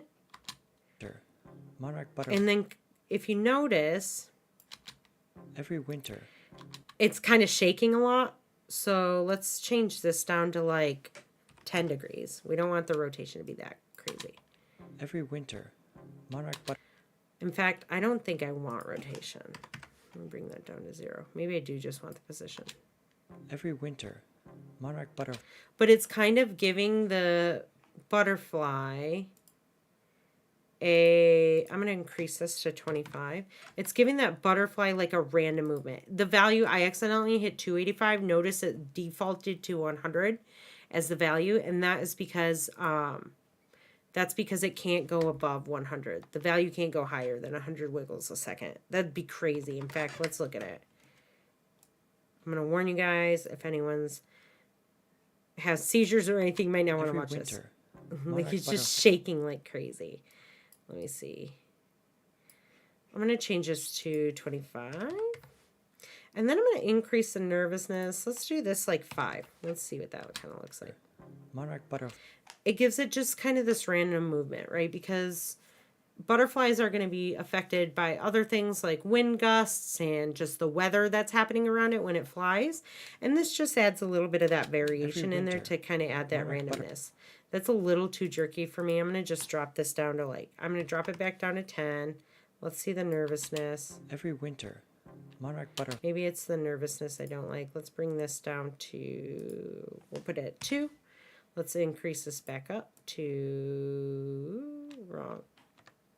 I reset it. So if you guys are ever have put too many values in here and you're like, oh man, where did I go back? Just click this reset there and it'll reset it to what you would have seen when you added it, applied it, right? So bring this scale down to 0. I'll keep the rotation on, but I'm just going to put it at the 10. Let's put it at 50. Let's do a little bit more. Let's do 100 pixels. Let's see what that looks like. It probably is going to be too much, but wiggle speed, I want it to be a little bit faster, so we're going to put it at 25. And let's keep that nervousness down and see kind of what this looks like. Every winter, Monarch. Too crazy, too chaotic. It's happening too fast. And it's happening too much. So I'm going to drop this back down to 50 as far as the position pixels. And that speed, I'm going to drop it down to 15. Winter, Monarch. Let's play it now. Every winter, Monarch. Not bad. You guys can just play around with these values to kind of add a little bit more visual interest. I think that then this rotation is maybe, let's increase it and see if the increase makes it smoother looking. Every winter, Monarch butterfly. I think the rotation is really just throwing me off. I'm going to put that at 0. Every winter, monarch butterfly. Yeah, I don't mind it like that. And then you can always keyframe these, right? So let's do... I'm going to bring that back down to 25. Increase the nervousness to 2. Every winter, monarch butterfly. There you go. That looks a little bit more smooth. Every winter, monarch butterfly. It's a little different than the other one. So you guys can go ahead and add this if you want to. It's going to add that visual interest. And you can increase it if you want it more, but just make sure they're not like jerking around all over the place, right? You don't want to increase these values too much. It's all about a hint of that movement, which just sells it a little bit more. It just sells that animation as something that's maybe a little bit more realistic. But that looks really good, Zoe. Overall, really good job. And we have Lee. Every winter, monarch butterflies. Good job on the migrate audio, Lee. From North America to Latin America. Yeah, this looks Monarchs great. use a combination of air currents and Beautiful. Look how many you have on there, Lee. That's amazing. That looks great. I love seeing a lot of thousands the butterflies. And they're continuing. There might have been one right here at the end where his little tail catches there, so I would update that. Every winter, monarch butterflies. Great pop. Add that. First of all, the good illustration here. I would just add the motion blur. Migrate. That looks great. Really good. That motion blur might be on there already. Let me see. You already have the motion blur on. Pass. Never mind. Don't listen to that. 2 nice good flaps. 1, 2. Scales up in the appropriate spot. These pop in really nicely. Continue the animation. Monarchs use a... Manly, you got this one. You almost nailed this one right on the head, buddy. This is good. Maybe when it comes to like blue, when you're working with complementary colors and you're working with a gradient,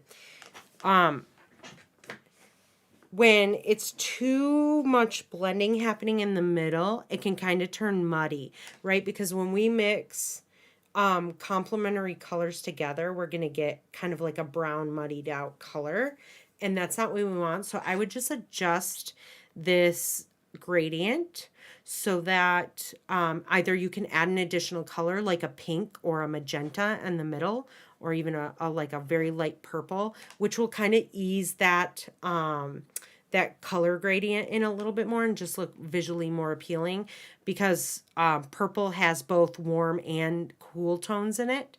And so it's a great in-between buffer, specifically in between like a blue and an orange color. And so I would just maybe do that. The movement of everything looks great. Air currents and thermals to travel thousands of... Your clouds might be slightly too fast. Let me close this out so I don't keep doing that, because I just keep doing it. Let me see here. America. Monarchs use... Yeah, slow these clouds down. Very little movement. They don't have to go. Drag that out until they want that one motion, drag it out until the end of the comp, and then don't make them move very far. Like change the values of the position so they're less, and just add that parallax effect into there. Use a combination of air currents and thermals to travel and I think you'll be good, miles. Especially because those clouds stop. You don't want them to stop. You want them to continue even after we have gone onto the scene with your credits. Good fade out there. Good job with your type. Fading out the music. Lee, you almost got away with no feedback. That was a really good first pass on that, buddy. Let me see. We did Kaylee's. Let's go to Nolan's. You guys are killing it on this project. Like, all of you are doing good. Of course, we're all going to have some feedback. Some people will have less feedback than others. Some people had more time to work on it than others. What I'm seeing here, solid illustrations, really good motion, a lot of easing happening. You guys are listening to stuff. You're applying all these things you're learning into this cohesive video. You guys are really doing a good job. Every I'm winter, impressed. monarch butterflies. That happens a little bit Every too fast, winter, Nolan, but monarch butterflies migrate from North America to Latin. I get the voiceover kind of works fast there. Good blur on that. Great illustration. I would maybe take this background and make it deep, like a deeper gray, a darker gray. Maybe like instead of a 50% gray, you're at like hitting 70% gray. So it's a little bit darker in it because your butterfly is nice and bright. And we want to make sure that brightness of that butterfly stands out. Good job there. Yeah, good job on that blur, that scale. This looks really nice. To Latin America. Monarchs use a combination. I'm thinking Casey put that trim paths in the where he trimmed this part of it too. So you guys, like I said, you guys could keep that if you want, because this looks good in general. Again, darken that background so we can see a little bit more. Let's add some contrast into that. America. Monarchs use. You continued the movement on there. Monarchs use a combination. This looks good. The only thing I would do is change the value on how far down this this wing flap is going, because it's obviously separating from like the abdomen of the butterfly. And so we want to make sure that it's not doing that separation. Or what you need to do is you need to change the orientation, right? Because you didn't animate the orientation. So if you adjust that orientation a little bit and turn them, and then just make sure you're looking at it in Z space, right? In all three spaces, you can change the view, and you can be looking at two views at one time. Good job on the cloud movement. It's nice and slow. Travel thousands. Add that parallax into the back. Of miles. That is not you. I believe that's me. If you watch your video and you don't see that, then that's my computer and not you. Not bad. Let's flip this type, right? So Nolan on the bottom, animation on the top, and then I would not do italics. Stay away from italics. But the size difference is good. And then just fade this out, right? Fade the audio out as well. So I would start fading it out right about here. Drop the audio down. Animate the audio level. So whatever level it's at right now. You'll add a keyframe towards the end here. And then you'll go all the way to the end of the comp. And you'll drop that. You will drop that level down to like negative 50 decibels, negative 80 decibels, whatever you can see, where you can see the levels, like the waveform just decreasing in size. Let me slow down here. My brain's getting a little ahead of myself and I can feel it. Slowing down, or I'm sorry, when you see the wavelength decreasing in size, you can visually see that it's getting quieter, right? Because the wavelength isn't talking about pitch, where pitch is like, I'm high up here or low down here, right? That's your pitch. This is volume. So I'm really loud or I'm really quiet. You know, different. Actually, I changed my pitch there too, but it's like loud or quiet, which I didn't really want to scream again. So that's why I did that. It's like I did opposite of what I was saying. It's really weird. Good job on that, Nolan, though. You know, really good job overall. Just add that background, that gray, punch that into like a deeper, richer colored gray. You can even like bring in whatever tones, like if that's an orange gray, if it's a warmer gray, you can move a little bit more into the warm colors. And it just adds a little more visual interest there. Motion looks good. You've got blur on everything. Oh, right here, the circular wipe. Add that circular wipe effect in between those two scenes. I don't want to miss anything. Good variation, though, of your butterflies. It looks nice. All right, so we have Janelle. All right. First of all, Janelle, Just make sure that that's scaled at 0 at the beginning because, like we said earlier, you don't want to, on your first frame, you don't want to kind of see what's happening. You want it to be a reveal, right? Every winter. Cool, pop into there. Let me see. Good blur happening. Every winter, monarch butterflies migrate That looks nice. from North America to Good Latin job. America. Monarchs use a combination of air Cool currents and scene. thermals to travel thousands of miles. Yeah, really good job on this, Janelle. Awesome looking mountain scene. I like the addition of the trees. Cool that you added the blue back there. Looks like the water, right? That looks great. Scales in, it scales up, right? When something scales towards the screen or like it's coming towards your face and it's increasing in size, you'll hear me say scaling up, right? And then if it's obviously decreasing, you're scaling down. But that's a great job scaling up. You've got the blur happening, the opacity change. It's almost center in the abdomen of the butterfly. This looks really nice. Your paths follow, like your icons follow the paths all the way, and the animation continues when you have your wipe transition happening. Beautiful scene here. You can even just lighten your trees so we see them more because they're so cool. You did really good detail in that. It looks like you made a tree and just kind of duplicated it, which I would have done the same too. I would just,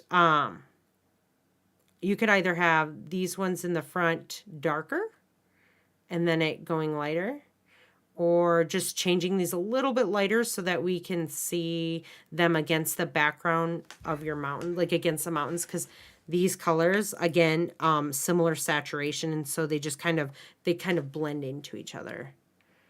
I'm trying to think. You could add a gradient ramp onto this and just where it gets further back, you could just slightly lighten it up a little bit more. And I'm not saying drastic. It doesn't have to be that way.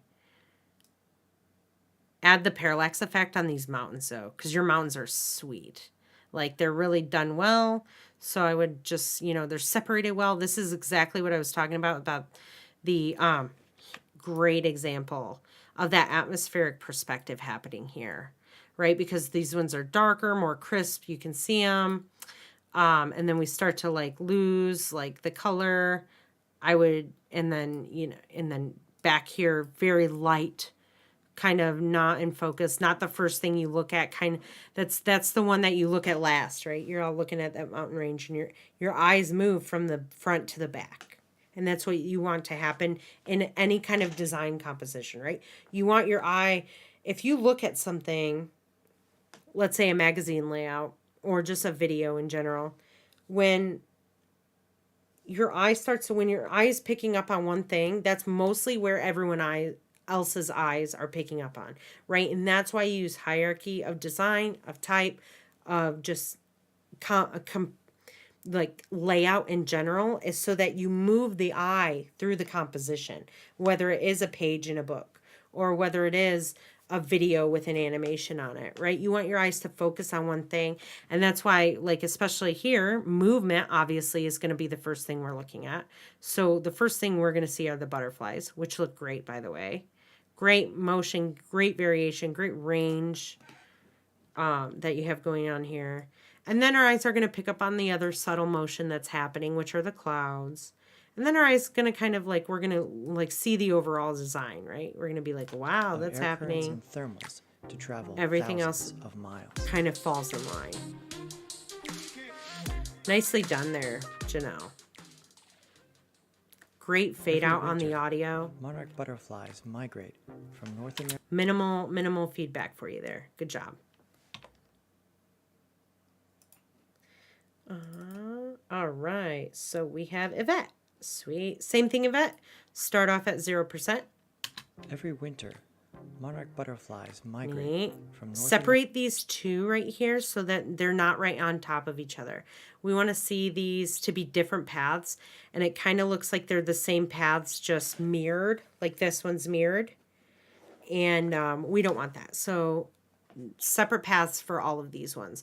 What you can do is you can draw the path, and then you can just kind of copy over the trim paths to that one, and then you can also copy over like the stroke and stuff, so you don't have to redo the work, but we want more of a variation here in the lines. North America to Latin America.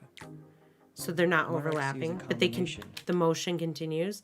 Let's get some contrast changes in these mountains so they're not all the same tones. And then we'll get the parallax going. And we also need that wipe effect happening here. Monarchs use a combination. Good job on the of clouds. air They're currents moving and nice and thermals slow. to travel thousands of miles. Cute. The butterflies are very cute. I like them. Yeah, that looks great. Add a few more butterflies in there. Let's get a huge kaleidoscope going. They're really nice, so really good job on that butterfly illustration.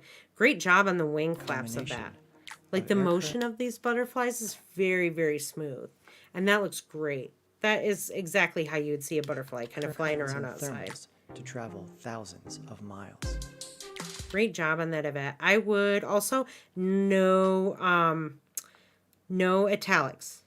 I'm going to write this again for you guys. T. No italics. Italics are for specific situations, and we don't have them in our videos right now. So, no italics.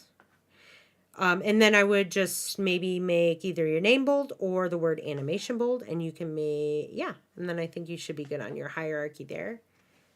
Let's listen to it fade out. That was my computer. Good fade out on the audio on there, Yvette, and good fade out on the visuals as well. Yeah, you guys are going to want to make sure you're fading out the visuals. I think this flash is, this is my computer. This is my graphics card. So as long as it's not also in your video, then it was just mine. Every winter, monarch butterflies migrate from North America to Latin America. Monarchs use a combination of air. If you guys are feeling too, right? If you're feeling like this scene happens very quickly, like there's not enough time to see that butterfly flap, what you can do is you can bring that, because the song lasts forever, you can always take that voiceover and just nudge it over a few more frames, like a half a second. And that way the voiceover doesn't start right away, and you can give that first scene a little more time to breathe. I'm not saying you have to, but that's one way you work with your audio to adjust the timing of your other stuff, right? Let's say for, yeah, just this exact example, you're working with a video, you've got everything kind of laid out, and then you're like, wow, it's just kind of happening really fast on that first scene. Either you can change the timing using the effect I was telling you guys earlier, where you right click and you go to time, and then you enable the time remapping, which will change it. Or what you can do is you can just nudge over that voiceover a little bit, so it just starts off a little bit later. But you guys don't have to. I'm not worried about it. I'm just letting you know another option if you want to do that. Good job though here, Yvette. That motion blur on there looks really nice. All right, and then we have Juliana. Every winter. All right, Juliana, we want to scale in and not just pop on, right? So we want to scale in that pre-comp. Every winter, monarch butterfly. And then you're going to want to work on that scale. You want it to come up really quickly, so the timing, and then you also want to make sure it's eased, right? You want that motion easing. And then motion blur, you're going to want to add that on there. Also, it's not centered in your composition, and you can tell by how much space is down here and up here, and that there's also a spacing issue on the side here. So make sure on this butterfly pre-comp that you adjust the anchor point to be in the center of your abdomen. Like I would probably put it right about there. Boom, like right there. Make sure your anchor point's there, and then center that to your composition. Ooh, did I just find, I'm so sorry, you guys. I'm getting side distracted. If I right click on my mouse, it allows me to wiggle back around. Huh. Accidental clicks. The more you know. But let's just continue on with that. Nice job popping them off in different. I like the variation of your paths here. And they continue off screen. That's great. You've got this awesome wipe effect happening. Ooh, someone's using Procreate in their fun texture brushes. I'm into it. Look at these clouds. Look how foggy and like soft and that looks awesome. I would yeah, just add the parallax effect. So if you can break these mountains up inside of your Procreate or Photoshop or wherever you did it, and then add that parallax effect, it'd be really cool too. And then, you know, blurring those other ones out with the blur effect. Monarchs use a combination of air currents and thermals to travel thousands of miles. So your butterfly kaleidoscope is a start, right? We've got them all coming here, but what you need to go is you need to go into this main butterfly composition here, and you need to make sure that the butterfly is adjusted so that it's like this. Right now, the butterfly is flying straight up and looking like he's walking on two legs, which he does not have. So we don't want that. We want him to be angled so that he's flying at the appropriate angle you would see a butterfly flying at. Really, the only time I think I've ever seen a butterfly fly vertical like that is like to land on something. And so if you adjust that, it will adjust all of these, right? You don't have to go in and do it for all of them. If you just do it in that pre-comp, it will, everything else will fall into place. And then I would just add a little bit more variation of larger butterflies, because in this section right here, we don't have them, it's kind of empty. It feels a little empty. So add a few more butterflies, more at like this size, like right here, or even this one right there, kind of right along the spot, just to fill it in. Air currents and thermals to travel thousands of miles. Got the nice fading happen. Winter. We need more time. You need to extend the time of this so that we can see your animation of your name. Make sure that this is a position animation, so it's going opposite. You can add that writing on effect as well, but it looks like you have kind of like either an additional text on there, or it's not starting at 0% right away as far as transparency or opacity, so you want to do that. Good start on this, though. And then you want to extend the scene, so it's a couple seconds at the end, at least a few. Notice how everyone else's is a little bit longer at the end. You want it to be similar to that. And then you want to fade out that audio. But let me listen to the audio. Monarchs use a combination. Drop it down a couple notches, because it's about the same as the voiceover right now, so you just want to bring it down a couple notches so it's easier to hear. But good job overall. And now we have bears. Every winter, monarch butterflies migrate from North America to Latin America. Monarchs use a combination. Oh, cool. We have a cactus. of Yeah, we have a thermals to desert travel scene. thousands of miles. Awesome, bear. Good start. The first thing I noticed actually over here is you panned your audio. What is panning audio? If you guys are listening on headphones, you can really tell. It's when audio moves from one headphone to the left, right? You see that in stereo. I'll give you a little audio lesson right now. Mono means you're hearing the same thing out of both speakers or both headphones, right? Stereo means that you can put something here and something here. It doesn't have to be the same. It's not all, like, you can have your voice happening here and the music happening in this ear. And that's kind of how they have like 3D audio for like video games and stuff nowadays. When you put it on and you hear footsteps behind you, or you hear something happening over here, back here, or kind of like happening right in front of your face. It's because of what's called panning. And panning is essentially like, if you think of like an orb or a dome around your head, it's like moving that audio. You're like moving where it's coming from around your head. And so it sounds like instead of animating the levels, you animated the panning on it. So I would check that out. And if you have more information, if you have like any issue with that, send me a message or take like a video shot of like what's kind of happening, because I heard it migrate from this ear to this ear. So it is panning. It's moving like this across, miles. because I only hear the audio in this one right now. But it Every fades winter, out, so you're monarch almost there. butterflies migrate from North America to Latin America. Monarchs use a In fact, I'm only hearing the music in this ear. combination of air currents and thermals And to travel thousands of miles. I think I'm hearing the voiceover in both ears. It might have been something accidental that was accidentally hit or not. Let me see if what kind of options there are in the audio. If I just hit L once, you got your waveform. It's not like you can change that. Let me look at the music.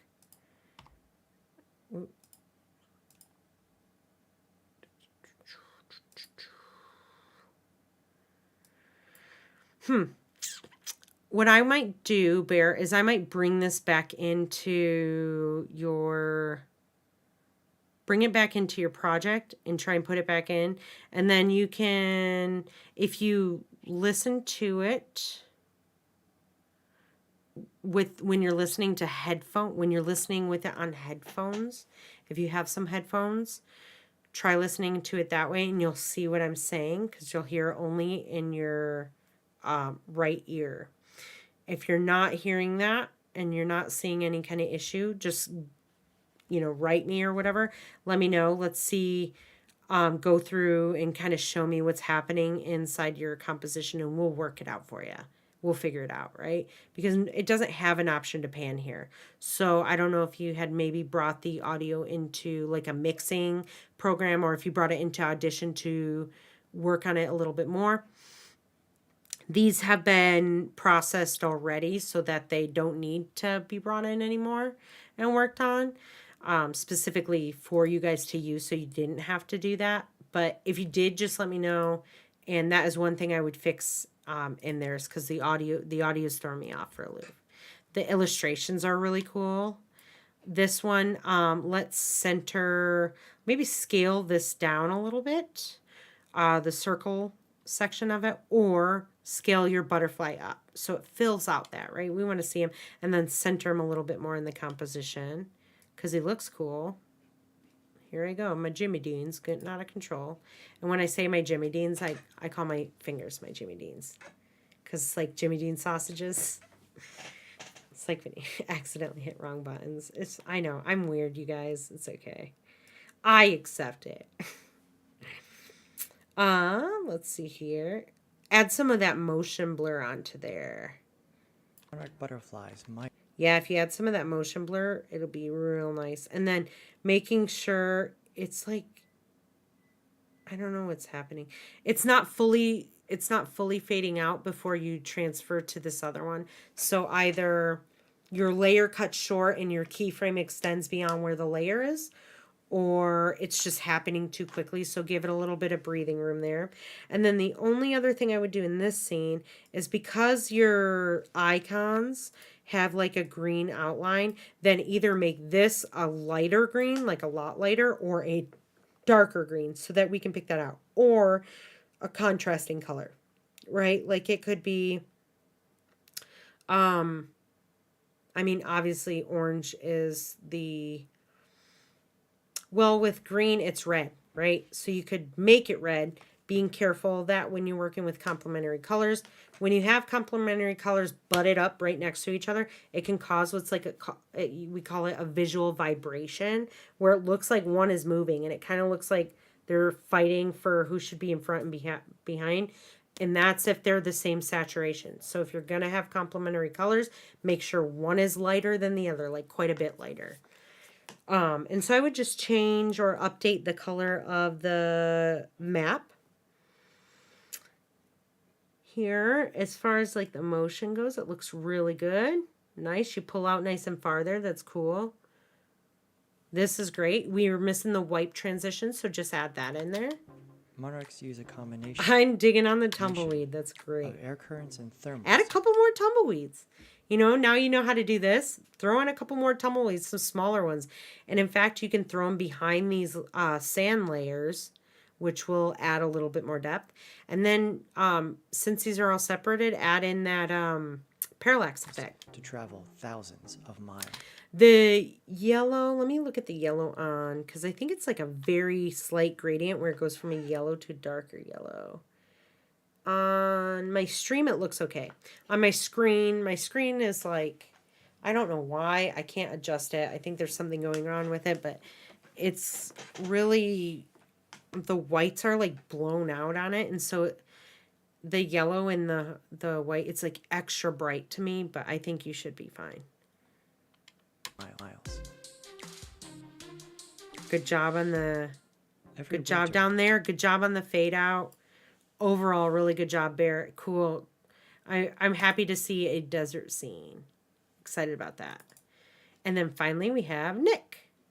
Let's go over Nick's. Okay, Nick, let's Every start here. winter.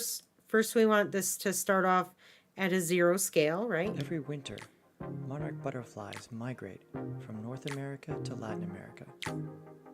Monarchs use a combination of air currents and thermals to travel thousands of miles. All right, Nick, so we've got some work to do right here, right? You want to make sure that this butterfly has a very distinct wings versus abdomen, right? Because there's a lot of black going on here. So I would just work on your illustration here. The color combination is a little bit jarring because this is like a forest. How do I describe? This one's like kind of like a pine or forest green, and this one's like a bright neon color. So I would kind of, you can still have two greens. I would just try and get these kind of closer in a green family, right? Because there's so many different kinds of green. You can go with a highly, like a brighter green like this, and you could, what I would do is take, color matches the background green to this one, and then adjust that color then from inside your, what is it, the solid settings, the layer settings. And then just go kind of a little bit, like I would go darker and maybe a little bit more into the grays or blacks of that. And that way you can adjust it that way. And then we need this, remember, to scale in, pop up, and settle down. Butterflies migrate. And then when he starts to say, Monarch butterfly. when they start to migrate, right, you're going to want to line it up to the composition. So if I go to the main one, here we have him first saying, let's not look at the waveform of that. We want to look at the voiceover waveform. So you want your butterfly to scale in right there, like in between this area. And then don't pay attention to what's happening on there. In fact, I'm going to close this so you don't have to have any visuals. Your butterfly scaling up is going to happen about here. It's going to stay on screen. Right here is where it's going to scale all the way up. You're going to see it scale and fade out, right? Your opacity is going to change and the blur is going to happen. And then here is where you want to introduce that second scene. Monarch butterflies migrate from where it's migrating. From North America to Latin America. All the way to there. Monarch butterflies migrate from North America to South America. Or to Central America. What do you say? Let me see. Latin America. Latin America. This section right here, from there to here, is your second scene, right? Or technically you want it to overlap, so you want to make it a little bit longer. So where you put your wipe up transit, or your circle wipe transition, is going to happen here. And then where he starts saying, Monarchs use a combination of air currents and thermals to travel thousands of miles. That spot is going to be your last scene, right? And then right here you're going to fade out into your title, into your credits scene. And so you want to make sure that your timing match, like you can visually see where the VO is, match your scenes up to that, right? Because I noticed that the scenes aren't matching up. Flies migrate from North America to Latin America. And then you want to have you're going to want to change the color palette here. if you guys have trouble too, with colors and stuff like that, let me know and I can help you guys pick out color palettes if you need. Because this is not something, I'm not pointing this out for you, Nick, specifically, but I'm saying in general, a lot of people struggle with colors and picking out color palettes. And so I would either use that Coolers website. Again, it is, let me see here, Coolors, like Coolors dot, I think, co. It's not .com. Let me see if I can bring it up real quick. Get off that.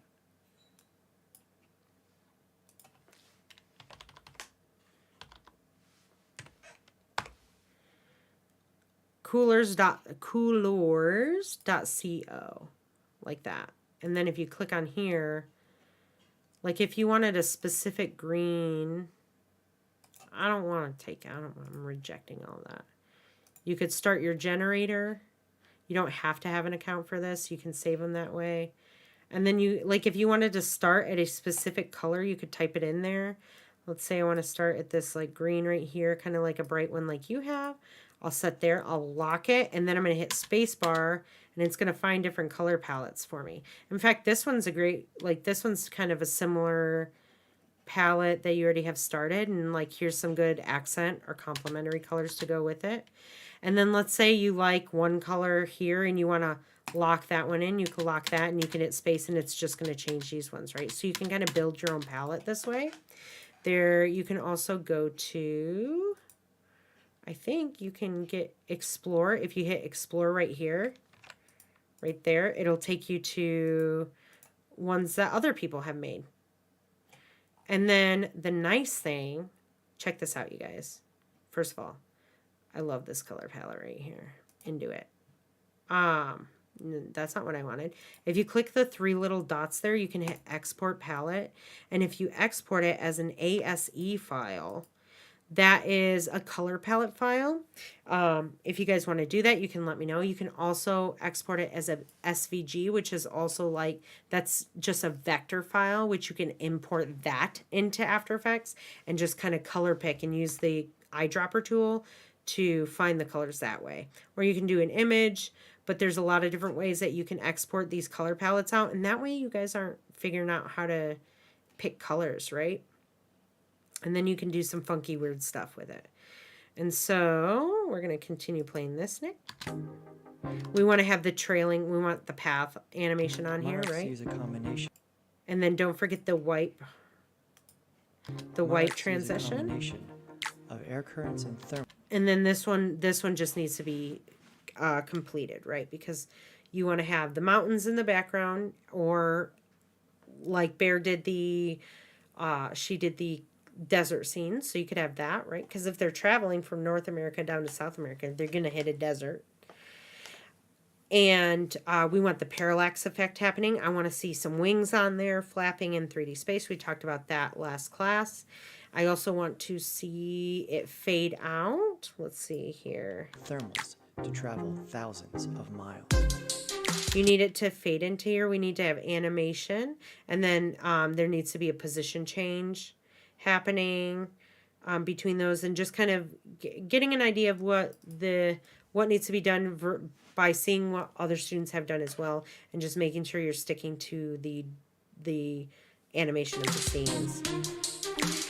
And then fading that audio down. The audio is still really loud, so I would drop that down a few notches from where it is right now. Remember what I said. In general, a good idea to think about a notch. When I say turn it down a notch, one notch equals minus 3 decibels, dB. Okay, so if I'm at like negative 12 dB, right? And I say turn it down 2 notches, I'm going to turn it down to, what is that? Negative 24 dB. If I want it to go, if I'm at 0 decibels And I'm like, oh, okay, that's what my voiceover should be at, right? My voiceover should be at 0 decibels. And I want my music to be like 3 to 4 notches below that. So if I were to do 3 notches, that's negative 9 dB. And if I listen to it still a little loud, and I'm like, I'm going to turn it down an extra notch, that's negative 12 dB. Okay? So just subtracting 3 each time.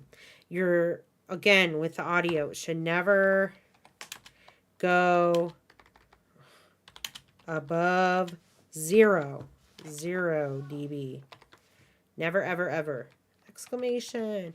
What happens if you start to go above 0 decibels is you will get audio distortion, and it's not the good kind of distortion. It's just at that point you're like losing audio information, and we don't want that. And so there's some work to do, Nick, and if you need help, you can always reach out to me or Belle, and we'll help you work on that. But overall, you guys did a really awesome job on this project. I'm very excited to see what you've done so far. Start making those changes on there. The things I wanted to make, I wanted to show you guys really quickly, and it will take 2 seconds, how to do grass. I know there was a video on Canvas. Let me pull it up here real quick. I'll go into the student view. There was a video on here about animating grass. And the technique that Casey uses here works, and it's not bad, but I have a different technique for you guys that I use when I'm animating things in general, and I want them to bend, right? I want them to move around and bend. So I'm going to change I'm going to shut my fill off here. And again, if I just hold down Alt and click over the little box, it will just cycle through that. And I'm going to draw a blade of grass. Let me just, good thickness. We'll change the color here. Change it to green. I have a nice green blade of grass here. Perfect. And then I'm going to bring the anchor point down to the bottom corner there. Let me grab my anchor point tool. Drag that on down. And let's update this. Hey, what the heck? Come on. Dragging that down there. There we go. Change this to grass.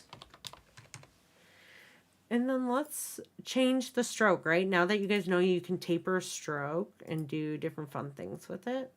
Go into that shape, go into the, we can delete this fill. We're not going to have one on there. Go into that stroke, and we're going to go into taper. And either taper the end or the start length. That's a start, that's a wrong one. We want the end length to taper a little bit. Right there, that looks pretty decent, right? And then if you want to ease that tapering in, remember, you're going to change the easing amount. There's a nice blade of grass. Nice thick blade of grass. And so in the example online right now, in the module, I believe what Casey does is he goes and he animates the path tool back and forth, right? And he just consistently does, like, click on the path, he'll move a couple frames, and then he selects this section, and then he moves it, and then he changes this, and then he might move a few more frames, and then he might copy and paste this, copy, paste, and then essentially like it goes back and forth like this. This is okay, but there's an issue when it comes to animating a path. And the problem is, how do I say this?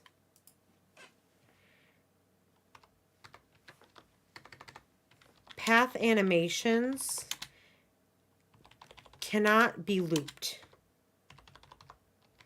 Remember how we added the expression to like the wings and stuff to loop the animation? It cannot happen when you're animating on a path.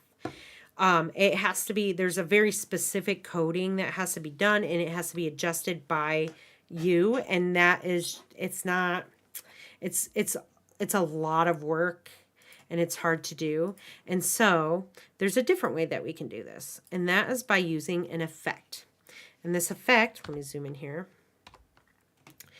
is called CC, 2C's, Bend It. Let me zoom in here so you guys can see what it looks like. Zoom in there. CC Bend It. And I'm going to apply that CC Bend It to our blade of grass, and it might disappear. It did not disappear. Sometimes it disappears. Then what you do is you see you have a start up here. You have a couple different values. This is how much you're going to bend. This is where the start and the end of the bend is going to occur, right? And then the render, pre-start, and the distort, you don't have to worry about those. I don't think I've ever changed those. You can try it, but I don't think, I would have to look a little bit more into it to kind of see what those, especially this distort one specifically does. Extends it. I think this might have to do with the bounds of the image, but I would have to look. Anyways, so we're going to select, we're on our grass layer, we're going to select this effect, and we are going to grab this and we're going to move it, and we're going to notice that that is the end point. It's moving the values. When I move this little thing here, it moves these values here on the end point. So I want to bring that to the right spot. That needs to be at the bottom right down here. Actually, no, we can do it we can keep it the way it was. Either way, you want the ending to be at one of the tips of wherever you want the bend to happen. So the start was up here, and we don't want it to bend from this section, right? Because as soon as we start to bend from there, it's curling the entire thing, and we don't want that to happen. So we want to take this little start position and move it down to the bottom. And that way the bending will start to happen here. It'll kind of anchor it down by where the start little nubby is. I just guess I'll call it like the little value marker, because I don't know the specific name to it. But this little start value marker kind of anchors where it's going to happen at, right? Kind of like a joint or a limb, right? And then this end one is going to tell it how far to go and where this object ends. So it's going to bend it from that spot specifically. So then when I bend it, notice that it kind of bends this way. Now, if you bend it too far beyond its bounds, you're going to see it's going to start cutting it off. And I think at that point you, there's some other things you can stack upon this, but we shouldn't have to do that, because with this, it won't be moving very far, right? It's just a blade of grass slightly bending in the wind. And so I'll hit 0 here. Monarch butterfly. Not play. I will type in the value of 0. And I'm going to keyframe that. Move a few frames forward. Keyframe it one way. In fact, I'm going to start this bend not at 0, but just kind of this way. So it starts there, it's going to go here, and then it's going to come back to the original value. I'm going to hit U so I can copy that keyframe and paste it. Command C, Command V. And then every winter, notice it goes forward and back. This can be, you can add an expression to this. It can be looped, this specific effect. And so I'm going to hold down Alt, and I'm going to click on that stopwatch, and I'm going to add the expression, right? If you click under here, you're going to go to, is it under property? Yes, under property, and then loop out. You're just going to select that, and then watch this. Every winter, monarch butterflies It migrate loops. from The timing obviously needs to be worked out. I need to grab these and drag them. They need to it should happen very slowly. It should be like the wind is every winter, barely monarch affecting butterflies it. migrate from Nice. North America You to can Latin America. ease these keyframes now Monarchs use a combination and adjust the easing of it. And then what's nice about this is you can duplicate this over and over, create like a group of them, put that in a comp, and then just continuously group them and duplicate them, and they'll all move, and you can offset that grass so the movement kind of sways and happens in different ways. This is a great way to also like bend trees and stuff like that. So utilize the CC Bendit, it will be much easier to do than copying and pasting keyframes over and over again. So that's just kind of a quick tip at the end of this lesson. You guys are off to an awesome start. On class on Thursday, we're going to go over your participation questions. So make sure any questions that you're asking can pertain to this project or any past projects that we have had. And then we are going to talk about what your first revision round is going to look like, and when that's going to be due. So I look forward to seeing you guys all in class on Thursday, and I hope you guys have an awesome night. But good job.